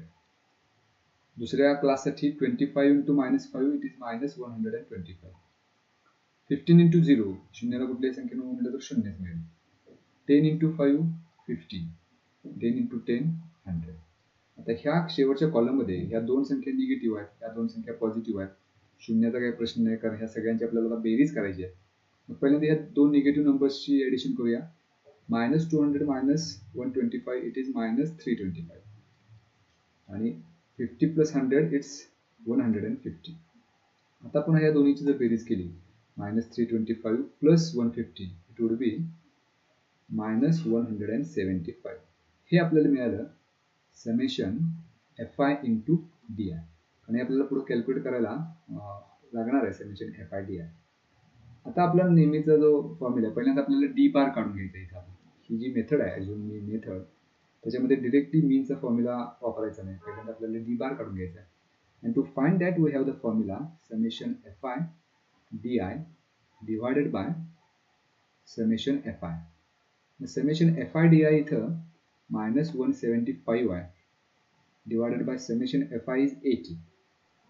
So if we divide -175 by 80 we get -2.80. हे झालं डी बार. आता आपला जो मेन टार्गेट आहे टू फाइंड द मीन. तर ह्या मेथडसाठी मीनचा फॉर्म्युला थोडासा बदलतोय. X bar is equal to A plus D bar. कारण इथं आपण ॲज्युम्ड मीन मेथड वापरतो, त्यामुळे हा जो मीन आपण ॲज्युम केला आहे ए 37.5 त्याच्यामध्ये हे जे डेव्हिएशन आहे ते आपल्याला ॲड करायचं आहे, म्हणजे आपल्याला एक्झॅक्ट मीन मिळेल. मग ॲज्युम्ड मीन आहे आपला 37.5 प्लस डी बार आपण कॅल्क्युलेट केले -2.18 आहे, त्यामध्ये ब्रॅकेटमध्ये घेऊया. That is equal to 37.5 plus minus would be -2.18. So 37.5 minus 2.18 हे जर आपण कॅल्क्युलेशन केलं तर उत्तर आपलं येईल 35.92. So this is the mean. It is ₹35.92,000. कारण हा जो डेटा दिलाय तो 1000 रुपीज मध्ये दिलाय. मग आपल्याला याचं कन्वर्जन 1000 मध्ये करायचं असेल तर आपण आणखी याला असं करू शकतो की 35.92,000 आहेत, याचं रुपीजमध्ये कन्वर्जन करायला ह्याला परत 1000 ने आपण मल्टिप्लाय करूया. सो इट वुड बी, हे 3 झिरो आहेत एकावर, त्यामुळं डेसिमल 3 डिजिट्स पुढे जाईल. 35920. सो दिस इज आवर मीन. त्याचा मीन येईल आपल्याला 332.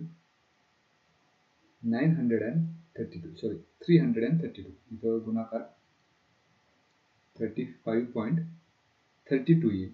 सो 35.32 इंटू 1000 म्हणजे 35,320. सो दिस इज आवर मीन. तर ही झाली दुसरी मेथड, ॲज्युम्ड मीन मेथड.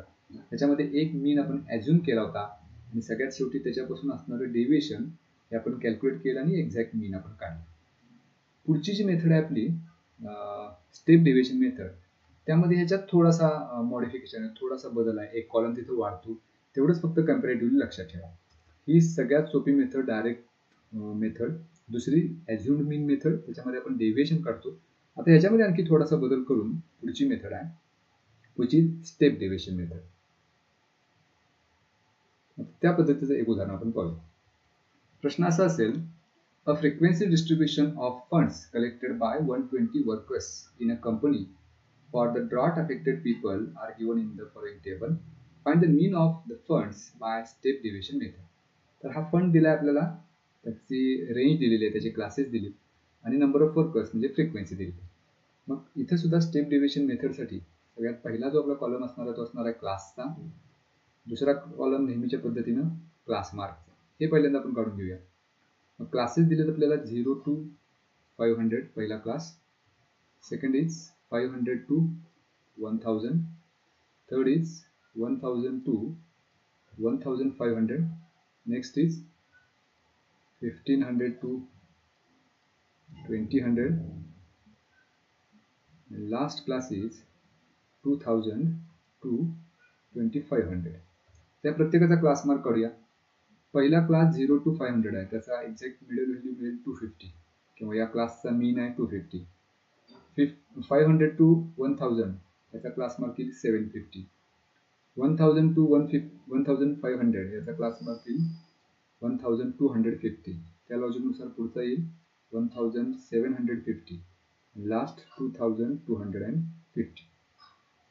आता इथं सुद्धा आपल्याला डी आय कॅल्क्युलेट करायचं आहे, because this is X I. त्या एक्स आय वरून आपल्याला एक्स आय मायनस ए या मेथडनुसार आपल्याला डी आय त्याचं डिफ्लेक्शन काढून घ्यायचं आहे. म्हणजे इथं सुद्धा आपल्याला ॲज्युम्ड मीन काहीतरी घ्यावं लागणार आहे. सो लेट ॲज्युम्ड मीन. आता इथं सुद्धा 5 क्लासेस आहेत, म्हणजे याच्यातली एक्झॅक्ट मिडल जी व्हॅल्यू आहे 1250 हा आपण ॲज्युम्ड मीन घेऊया 1250. आणि इथं आणखी एक कन्सेप्ट आपल्याला लागते which is called as g. G is the nothing but the class width. म्हणजे ह्यामधला प्रत्येक जो क्लास आहे त्याची अप्पर लिमिट आणि लोअर लिमिट याचा मधला डिफरन्स म्हणजे class width which is 500. So g is equal to 500. आता डी आय कॅल्क्युलेट करताना हा आपला 1250 आहे. एक्स आय मायनस ए म्हणजे 250 मधून 1550 आपल्याला सबट्रॅक्ट करायचा आहे. So it would B minus 1000. 750 minus 1250 minus 500. 1250 मधून 1250 जर सबट्रॅक्ट केलं तर 0 मिळेल. 1750 मधून 1250 सबट्रॅक्ट केले तर 500 मिळेल. आणि 2250 मधून 1250 सबट्रॅक्ट केले तर 1000 मिळेल. हे झाले डी आय. आता इथं एक कॉलम आपला वाढतो तो म्हणजे यू आय. तर हे यू आय कसं कॅल्क्युलेट करायचं, तर हा जो आपण ह्याच्या आधीच्या कॉलममध्ये डी आय कॅल्क्युलेट केला आहे त्याला जी न डिव्हाइड करायचं. म्हणजे इथं डी आय 1000 आहे, मायनस 1000 आहे, तर त्या मायनस 1000 ला जी न म्हणजे क्लास विड्थनं डिवाइड करायचं, म्हणजे 500 न डिवाइड करायचं. इथं भाग 2चा जाईल. सो इट वुड बी -2. त्याच पद्धतीने या क्लासमध्ये -500 आहे, -500 डिवाइडेड बाय 500 इट वुड बी -1. पुढे 0 आहे, तो आहे तसाच. तर पुढचा डी आय आहे 500.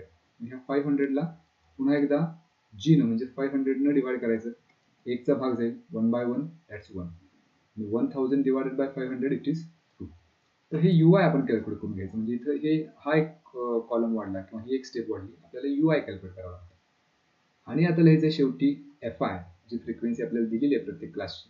पहिल्या क्लासची फ्रिक्वेन्सी आहे 35, सेकंड 28, देन 32, देन 15, देन 10. आणि सगळ्यात शेवटी कॅल्क्युलेशन आपण करायचं आहे, प्रोडक्ट घ्यायचा आहे F I into you I. हे जे दोन कॉलम्स आहेत त्यांचा गुणाकार. So 32 into -2 it is -70.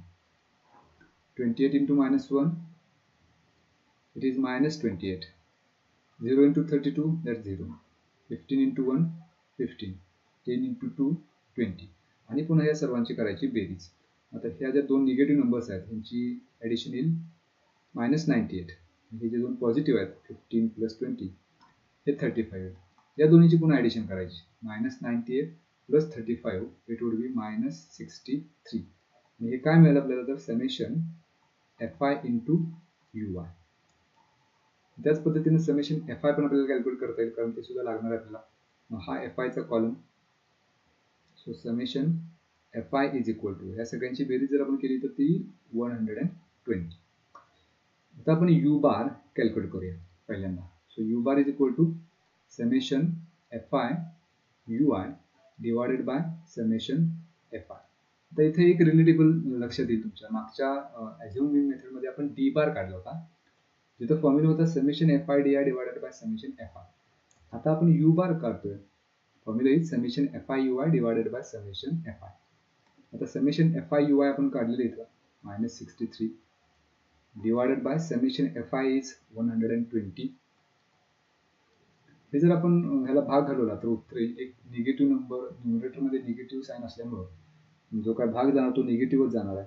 If we divide 63 by 120 it would be 0.525. So this is U bar. हे यू बार मिळाल्यानंतर आता आपण मीन काढू शकतो. And the formula for finding the mean by step deviation method that is x bar is equal to a plus u bar into g. हे relatively आपण लक्षात ठेवू शकतो. मागच्या मेथडमध्ये ॲझ्युम्ड मीन मेथडमध्ये आपला मीनचा फॉर्म्युला होता x bar is equal to a plus d bar. आता इथं g आपण इंट्रोड्यूस केल्यामुळं फक्त बदल एवढाच झाला की x bar is equal to a plus u bar into g. g ने त्याला मल्टिप्लाय करायचं. मग आपला ॲझ्युम्ड मीन आपण इथे घेतलाय 1250 प्लस यू बार आपला इथे आलेला आहे -0.525 इंटू जी म्हणजे class width 500 that is equal to 1250 plus minus product minus होईल. हा जर गुणाकार आपण केला 0.525 इंटू 500 तो येईल 262.5 आणि ही सबट्रॅक्शन केल्यानंतर उत्तर मिळेल 987.5. So this is the mean of the given data by step deviation method.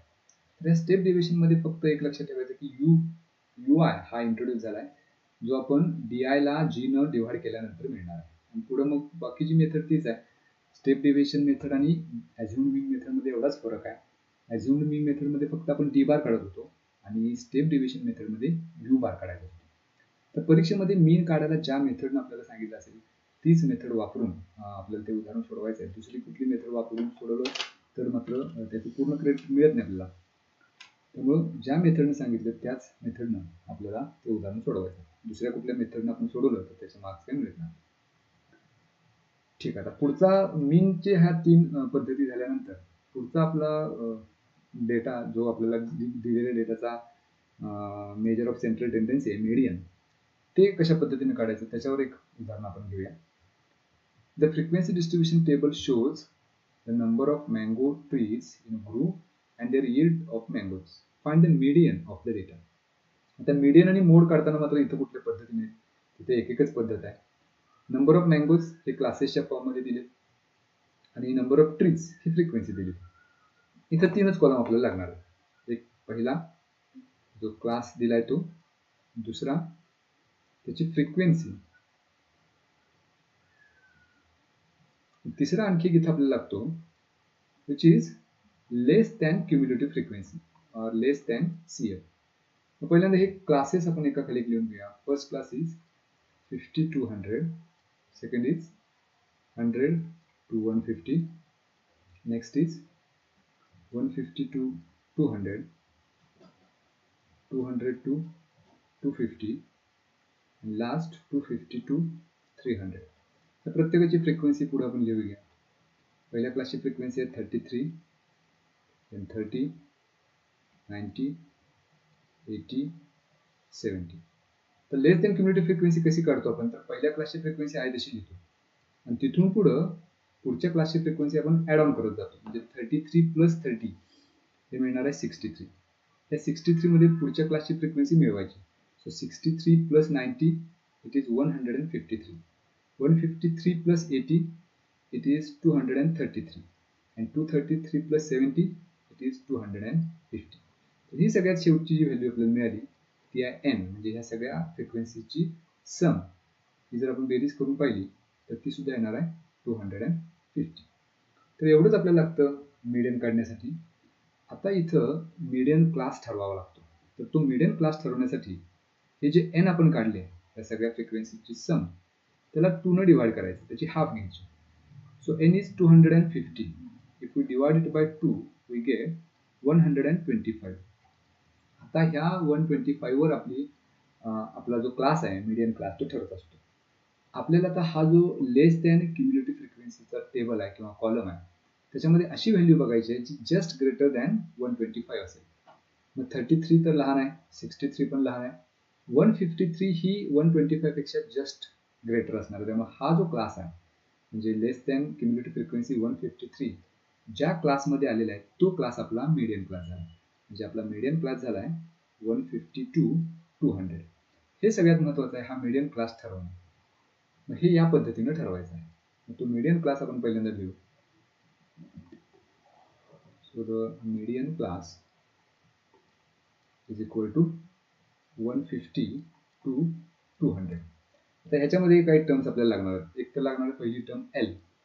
L म्हणजे काय तर हा जो मीडियन क्लास आहे त्याची लोअर लिमिट. तर ह्या क्लासची लोअर लिमिट आहे 150 आणि अप्पर लिमिट आहे 200.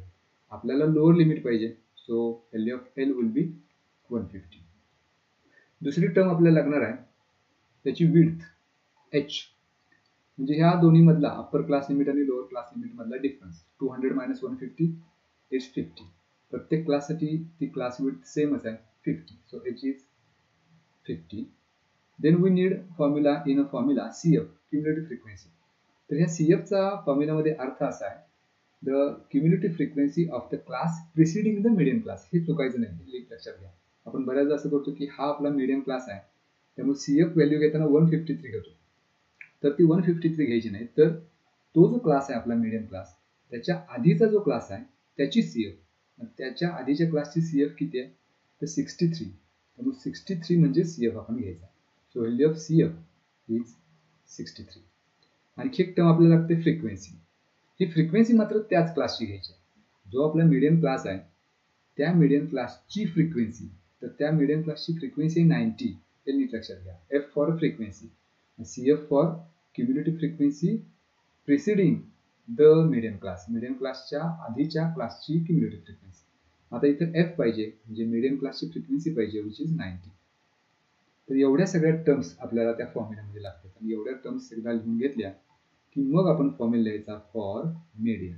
And the formula is L plus into bracket n by 2 minus CF divided by F into H. This is the formula. आता याच्यात फक्त व्हॅल्यूज रिप्लेस करायच्या.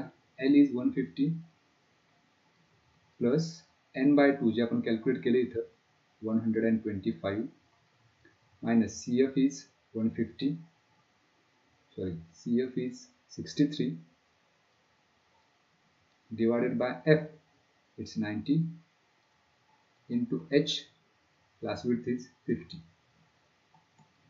So 150 plus 125 minus 63, it's 62 divided by 90 into 50. मग या 0 ला 0 निघून जाईल. So 150 plus आता सगळा गुणाकार केला 62 into 5 आणि त्याला जर 9 आपण डिवाइड केलं तर फ्रॅक्शन मध्ये उत्तर आपल्याला मिळेल 34.44. आता ह्या दोन्हीची ऍडिशन करायची. 150 plus 34.44, it would be 184.44. And this is our median. तर ह्या फॉर्म्युल्यानुसार मीडियन आपण काढू शकतो. मीडियनचा फॉर्म्युला लक्षात ठेवायला सोपा आहे. टेबलमध्ये जे कॅल्क्युलेशन करायचं तेही लक्षात ठेवायला खूप सोपा आहे. फक्त हा फॉर्म्युला लक्षात ठेवायचा आहे. आणि इथं आपली बऱ्याचदा चूक गडबडीमध्ये आपण असे करतो की क्युम्युलेटिव्ह फ्रिक्वेन्सी घेताना चुकतो. Cumulative frequency of the preceding class, मागच्या क्लासची क्युम्युलेटिव्ह फ्रिक्वेन्सी घ्यायची. So this is median. ह्या पद्धतीने आपण मीडियन कॅल्क्युलेट करू शकतो. आता शेवटचं जे सेंट्रल टेंडन्सीचं मेजर आहे, विच इज मोड, त्यावर एक उदाहरण घेऊया. How to find the mode. The question is electricity used by some families is shown in the following table. Find the mode of use of electricity. हे classes दिलेत, number of families दिलेत. इथं आपल्याला फक्त दोनच कॉलम लागणार आहेत. एक तर पहिला क्लास आणि दुसरी फ्रिक्वेन्सी. मीडियन काढताना आपण लेस दॅन CF काढलं, लेस दॅन क्युम्युलेटिव्ह फ्रिक्वेन्सी. इथं त्याची सुद्धा गरज नाही, फक्त दोनच आपल्याला कॉलम लागणार आहेत. मग हे क्लासेस पहिल्यांदा लिहून घेऊया. First class is 0 to 20, 20 to 40, 40 to 60, 60 to 80, 80 to 100 आणि 100 to 120. आता या प्रत्येकाची फ्रिक्वेन्सी त्याच्या समोर लिहूया. 13, 50, 70, 100, 80, 70. एवढंच आपल्याला लागणार आहे. फक्त इथं ह्या फ्रिक्वेन्सीची सम आपल्याला करायची आहे. ह्या सगळ्यांची जर आपण सम केली, that is summation of Fi, that is equal to 330. या सगळ्यांची बेरीज 330 आहे. एवढंच फक्त आपल्याला लागणार आहे ह्या फॉर्म्युलामध्ये. आता इथं सुद्धा मॉडेल क्लास आपल्याला ठरवायचा आहे.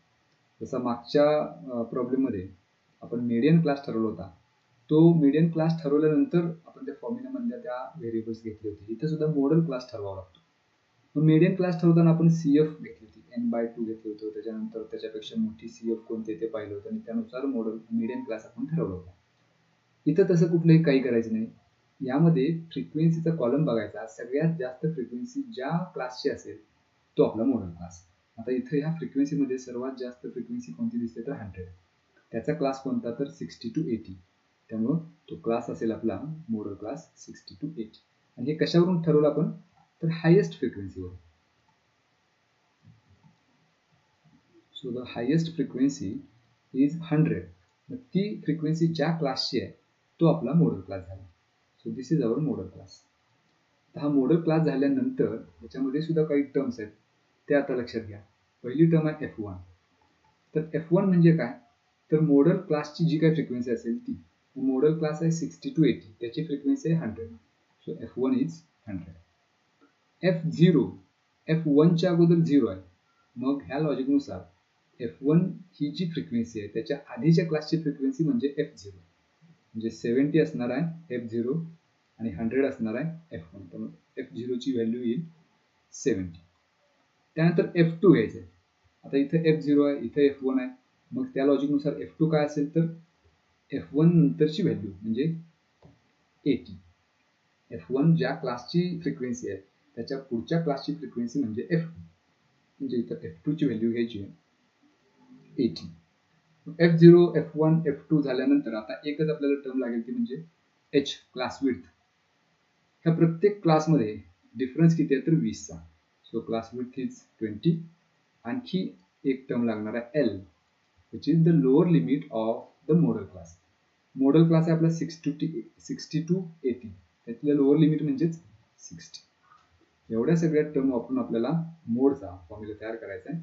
And the formula is mod is equal to L plus into bracket F1 minus F0 divided by 2F1 minus F0 minus F2 into H.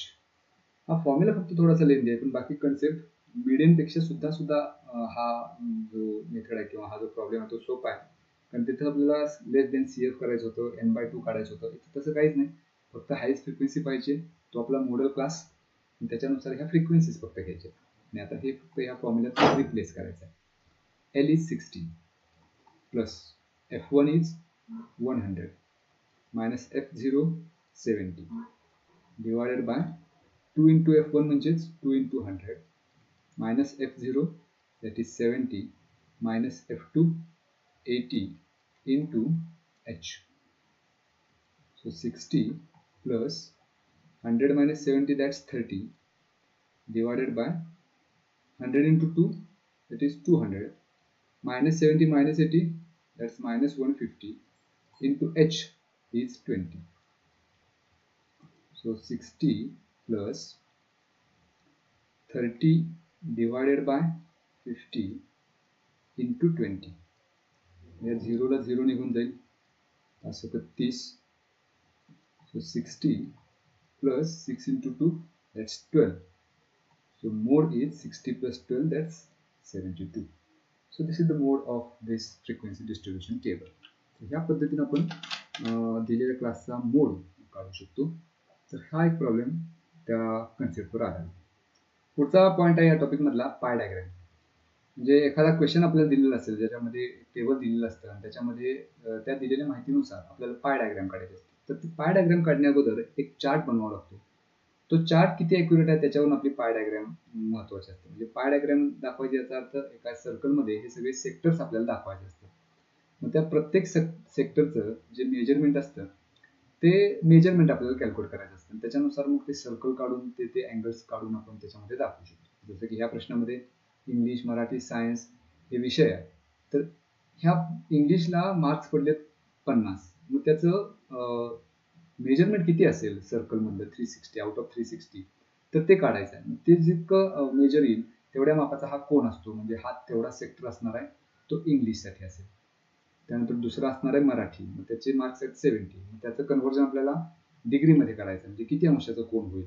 त्याच्यानंतर हा दुसरा सेक्टर, असे सेक्टर्स आपल्याला तयार करायचे असतात. मग त्याच्या अगोदर ते जे अँगल्स आहेत ते अँगल्स तयार होणं गरजेचं आहे. मग आता इथं सगळ्यात अगोदर हे सब्जेक्ट्स आपण लिहून घेऊ आणि त्यानंतर त्याच्या पुढच्या कॉलममध्ये दिलेत आपल्याला मार्क्स. आणि पुढचा जो कॉलम आहे मेजर ऑफ सेंट्रल अँगल. आता इथं सब्जेक्ट आपल्याला दिलेत. सुरुवातीला पहिला सब्जेक्ट आहे इंग्लिश,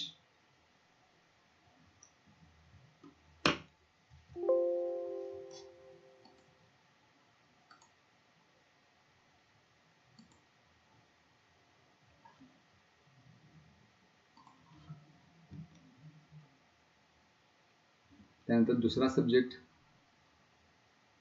मराठी, त्यानंतर सायन्स, त्यानंतर मॅथमॅटिक्स,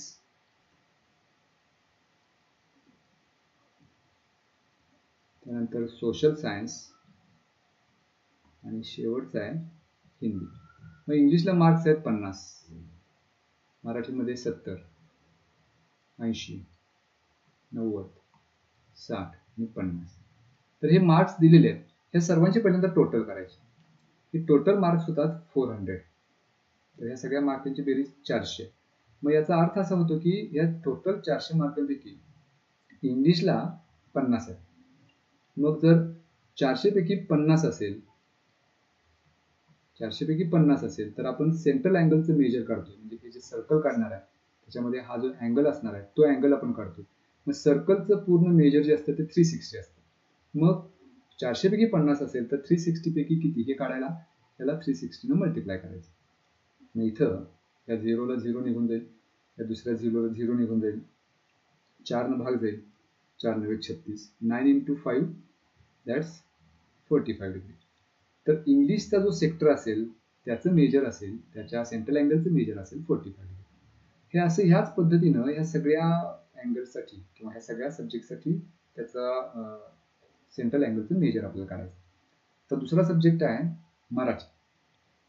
70 डिवायडेड बाय 400 म्हणजे 400 पैकी 70. तर 360 पैकी किती हे काढायचं, म्हणून त्याला 360 न मल्टिप्लाय करायचं. 0ला 0 निघून जाईल, पुन्हा 0ला 0 निघून जाईल, 4 न भाग जाईल, 4 9 36, सो 9 into 7 63 डिग्री. तर असं प्रत्येक विषयासाठी मेजरमेंट काढून घ्यायचं.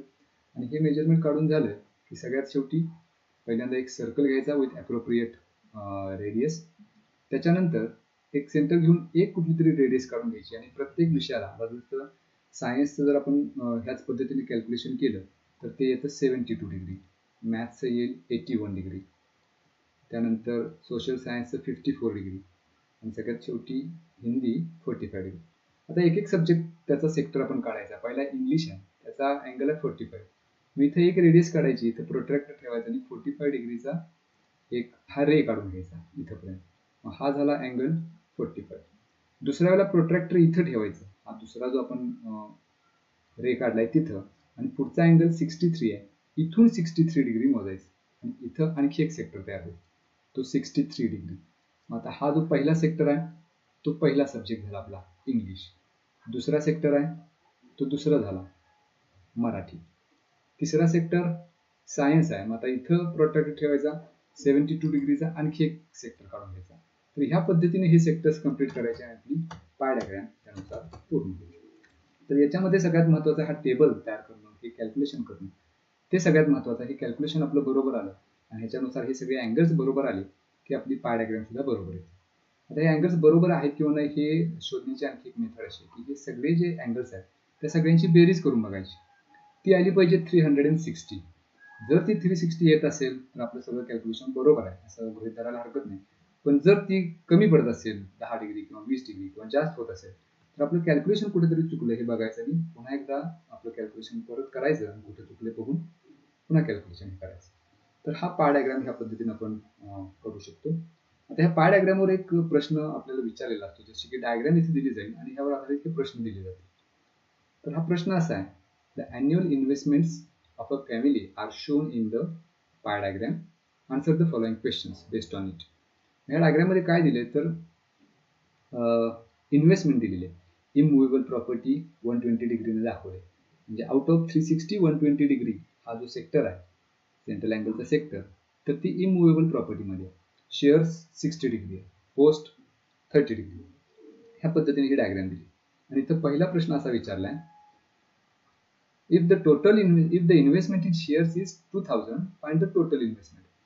मग आता टोटल इन्व्हेस्टमेंट माहिती नाही आपल्याला, त्याच्यासाठी एक लेटर घेऊया. Suppose total investment is equal to ₹X.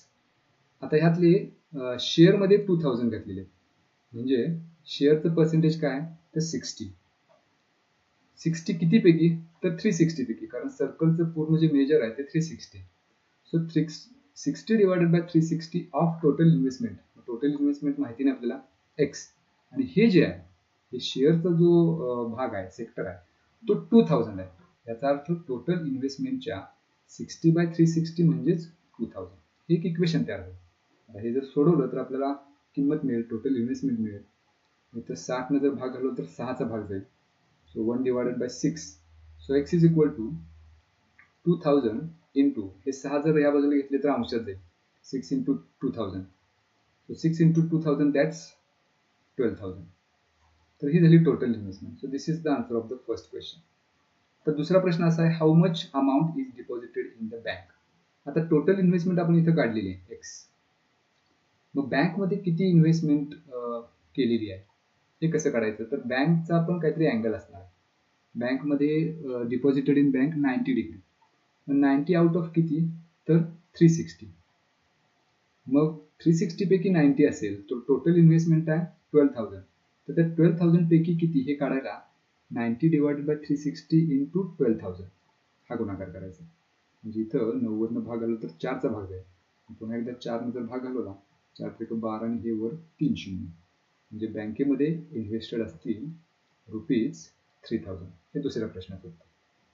तिसरा प्रश्न असा आहे, how much more money is invested in immovable property than mutual fund. म्हणजे इममुव्हेबल प्रॉपर्टीमध्ये म्युच्युअल फंडपेक्षा किती जास्त रक्कम गुंतवली हे काढायचं असेल तर ह्या दोन्हीमध्ये किती रक्कम गुंतवली ते पहिल्यांदा आपल्याला काढावं लागेल. मग आपण त्याची कंपॅरिझन करू शकतो. सो इममुव्हेबल प्रॉपर्टीमध्ये त्याचं डिग्री आहे 120. सो 120 डिवायडेड बाय 360 आणि टोटल इन्व्हेस्टमेंट किती आहे 12,000. मग इथं पुन्हा एकदा 120 ने जर 360 ला भाग घालवला तर 3चा भाग जाईल. पुन्हा एकदा इथे 3 ने भाग घालवला 312 आणि वर 3 शून्य. म्हणजे इममुव्हेबल प्रॉपर्टीमध्ये 4,000 रुपये जातात. आणि mutual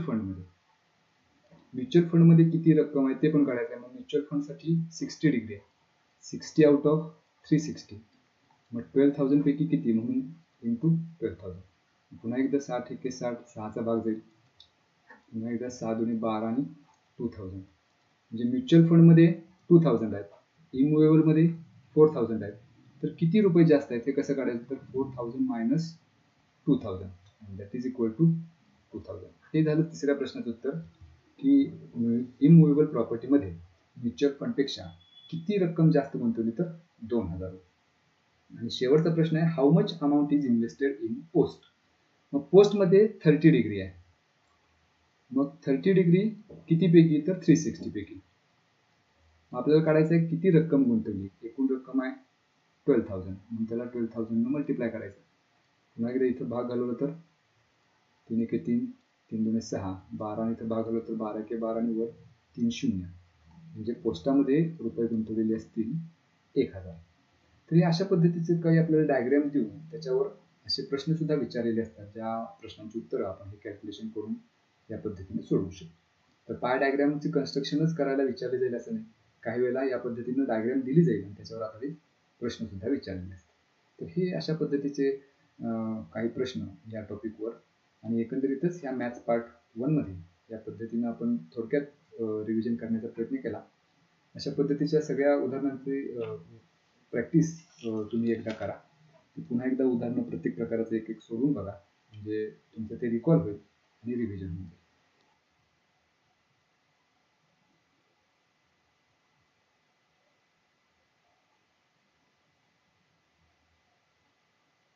hello friends, class 10th maths part 1 त्याच्याशी संबंधित आणखी एक लाईव्ह सेशन आज आपण घेऊया. कालच्या लाईव्ह सेशनमध्ये आपण मॅथ्स पार्ट 1 मधले पहिले 2 topic, linear equations in 2 variable आणि क्वाड्रॅटिक इक्वेशन्स, त्याची कंप्लीट रिव्हिजन केली. आज उरलेले जे टॉपिक आहेत म्हणजे arithmetic progression, probability, financial planning आणि स्टॅटिस्टिक्स, त्याची कंप्लीट रिव्हिजन आपण घेऊया. म्हणजे थोडक्यात त्याच्यामधल्या बेसिक कन्सेप्ट, त्याच्यावर आधारित प्रत्येक प्रकारचं एक एक उदाहरण सोडून घेऊ. काही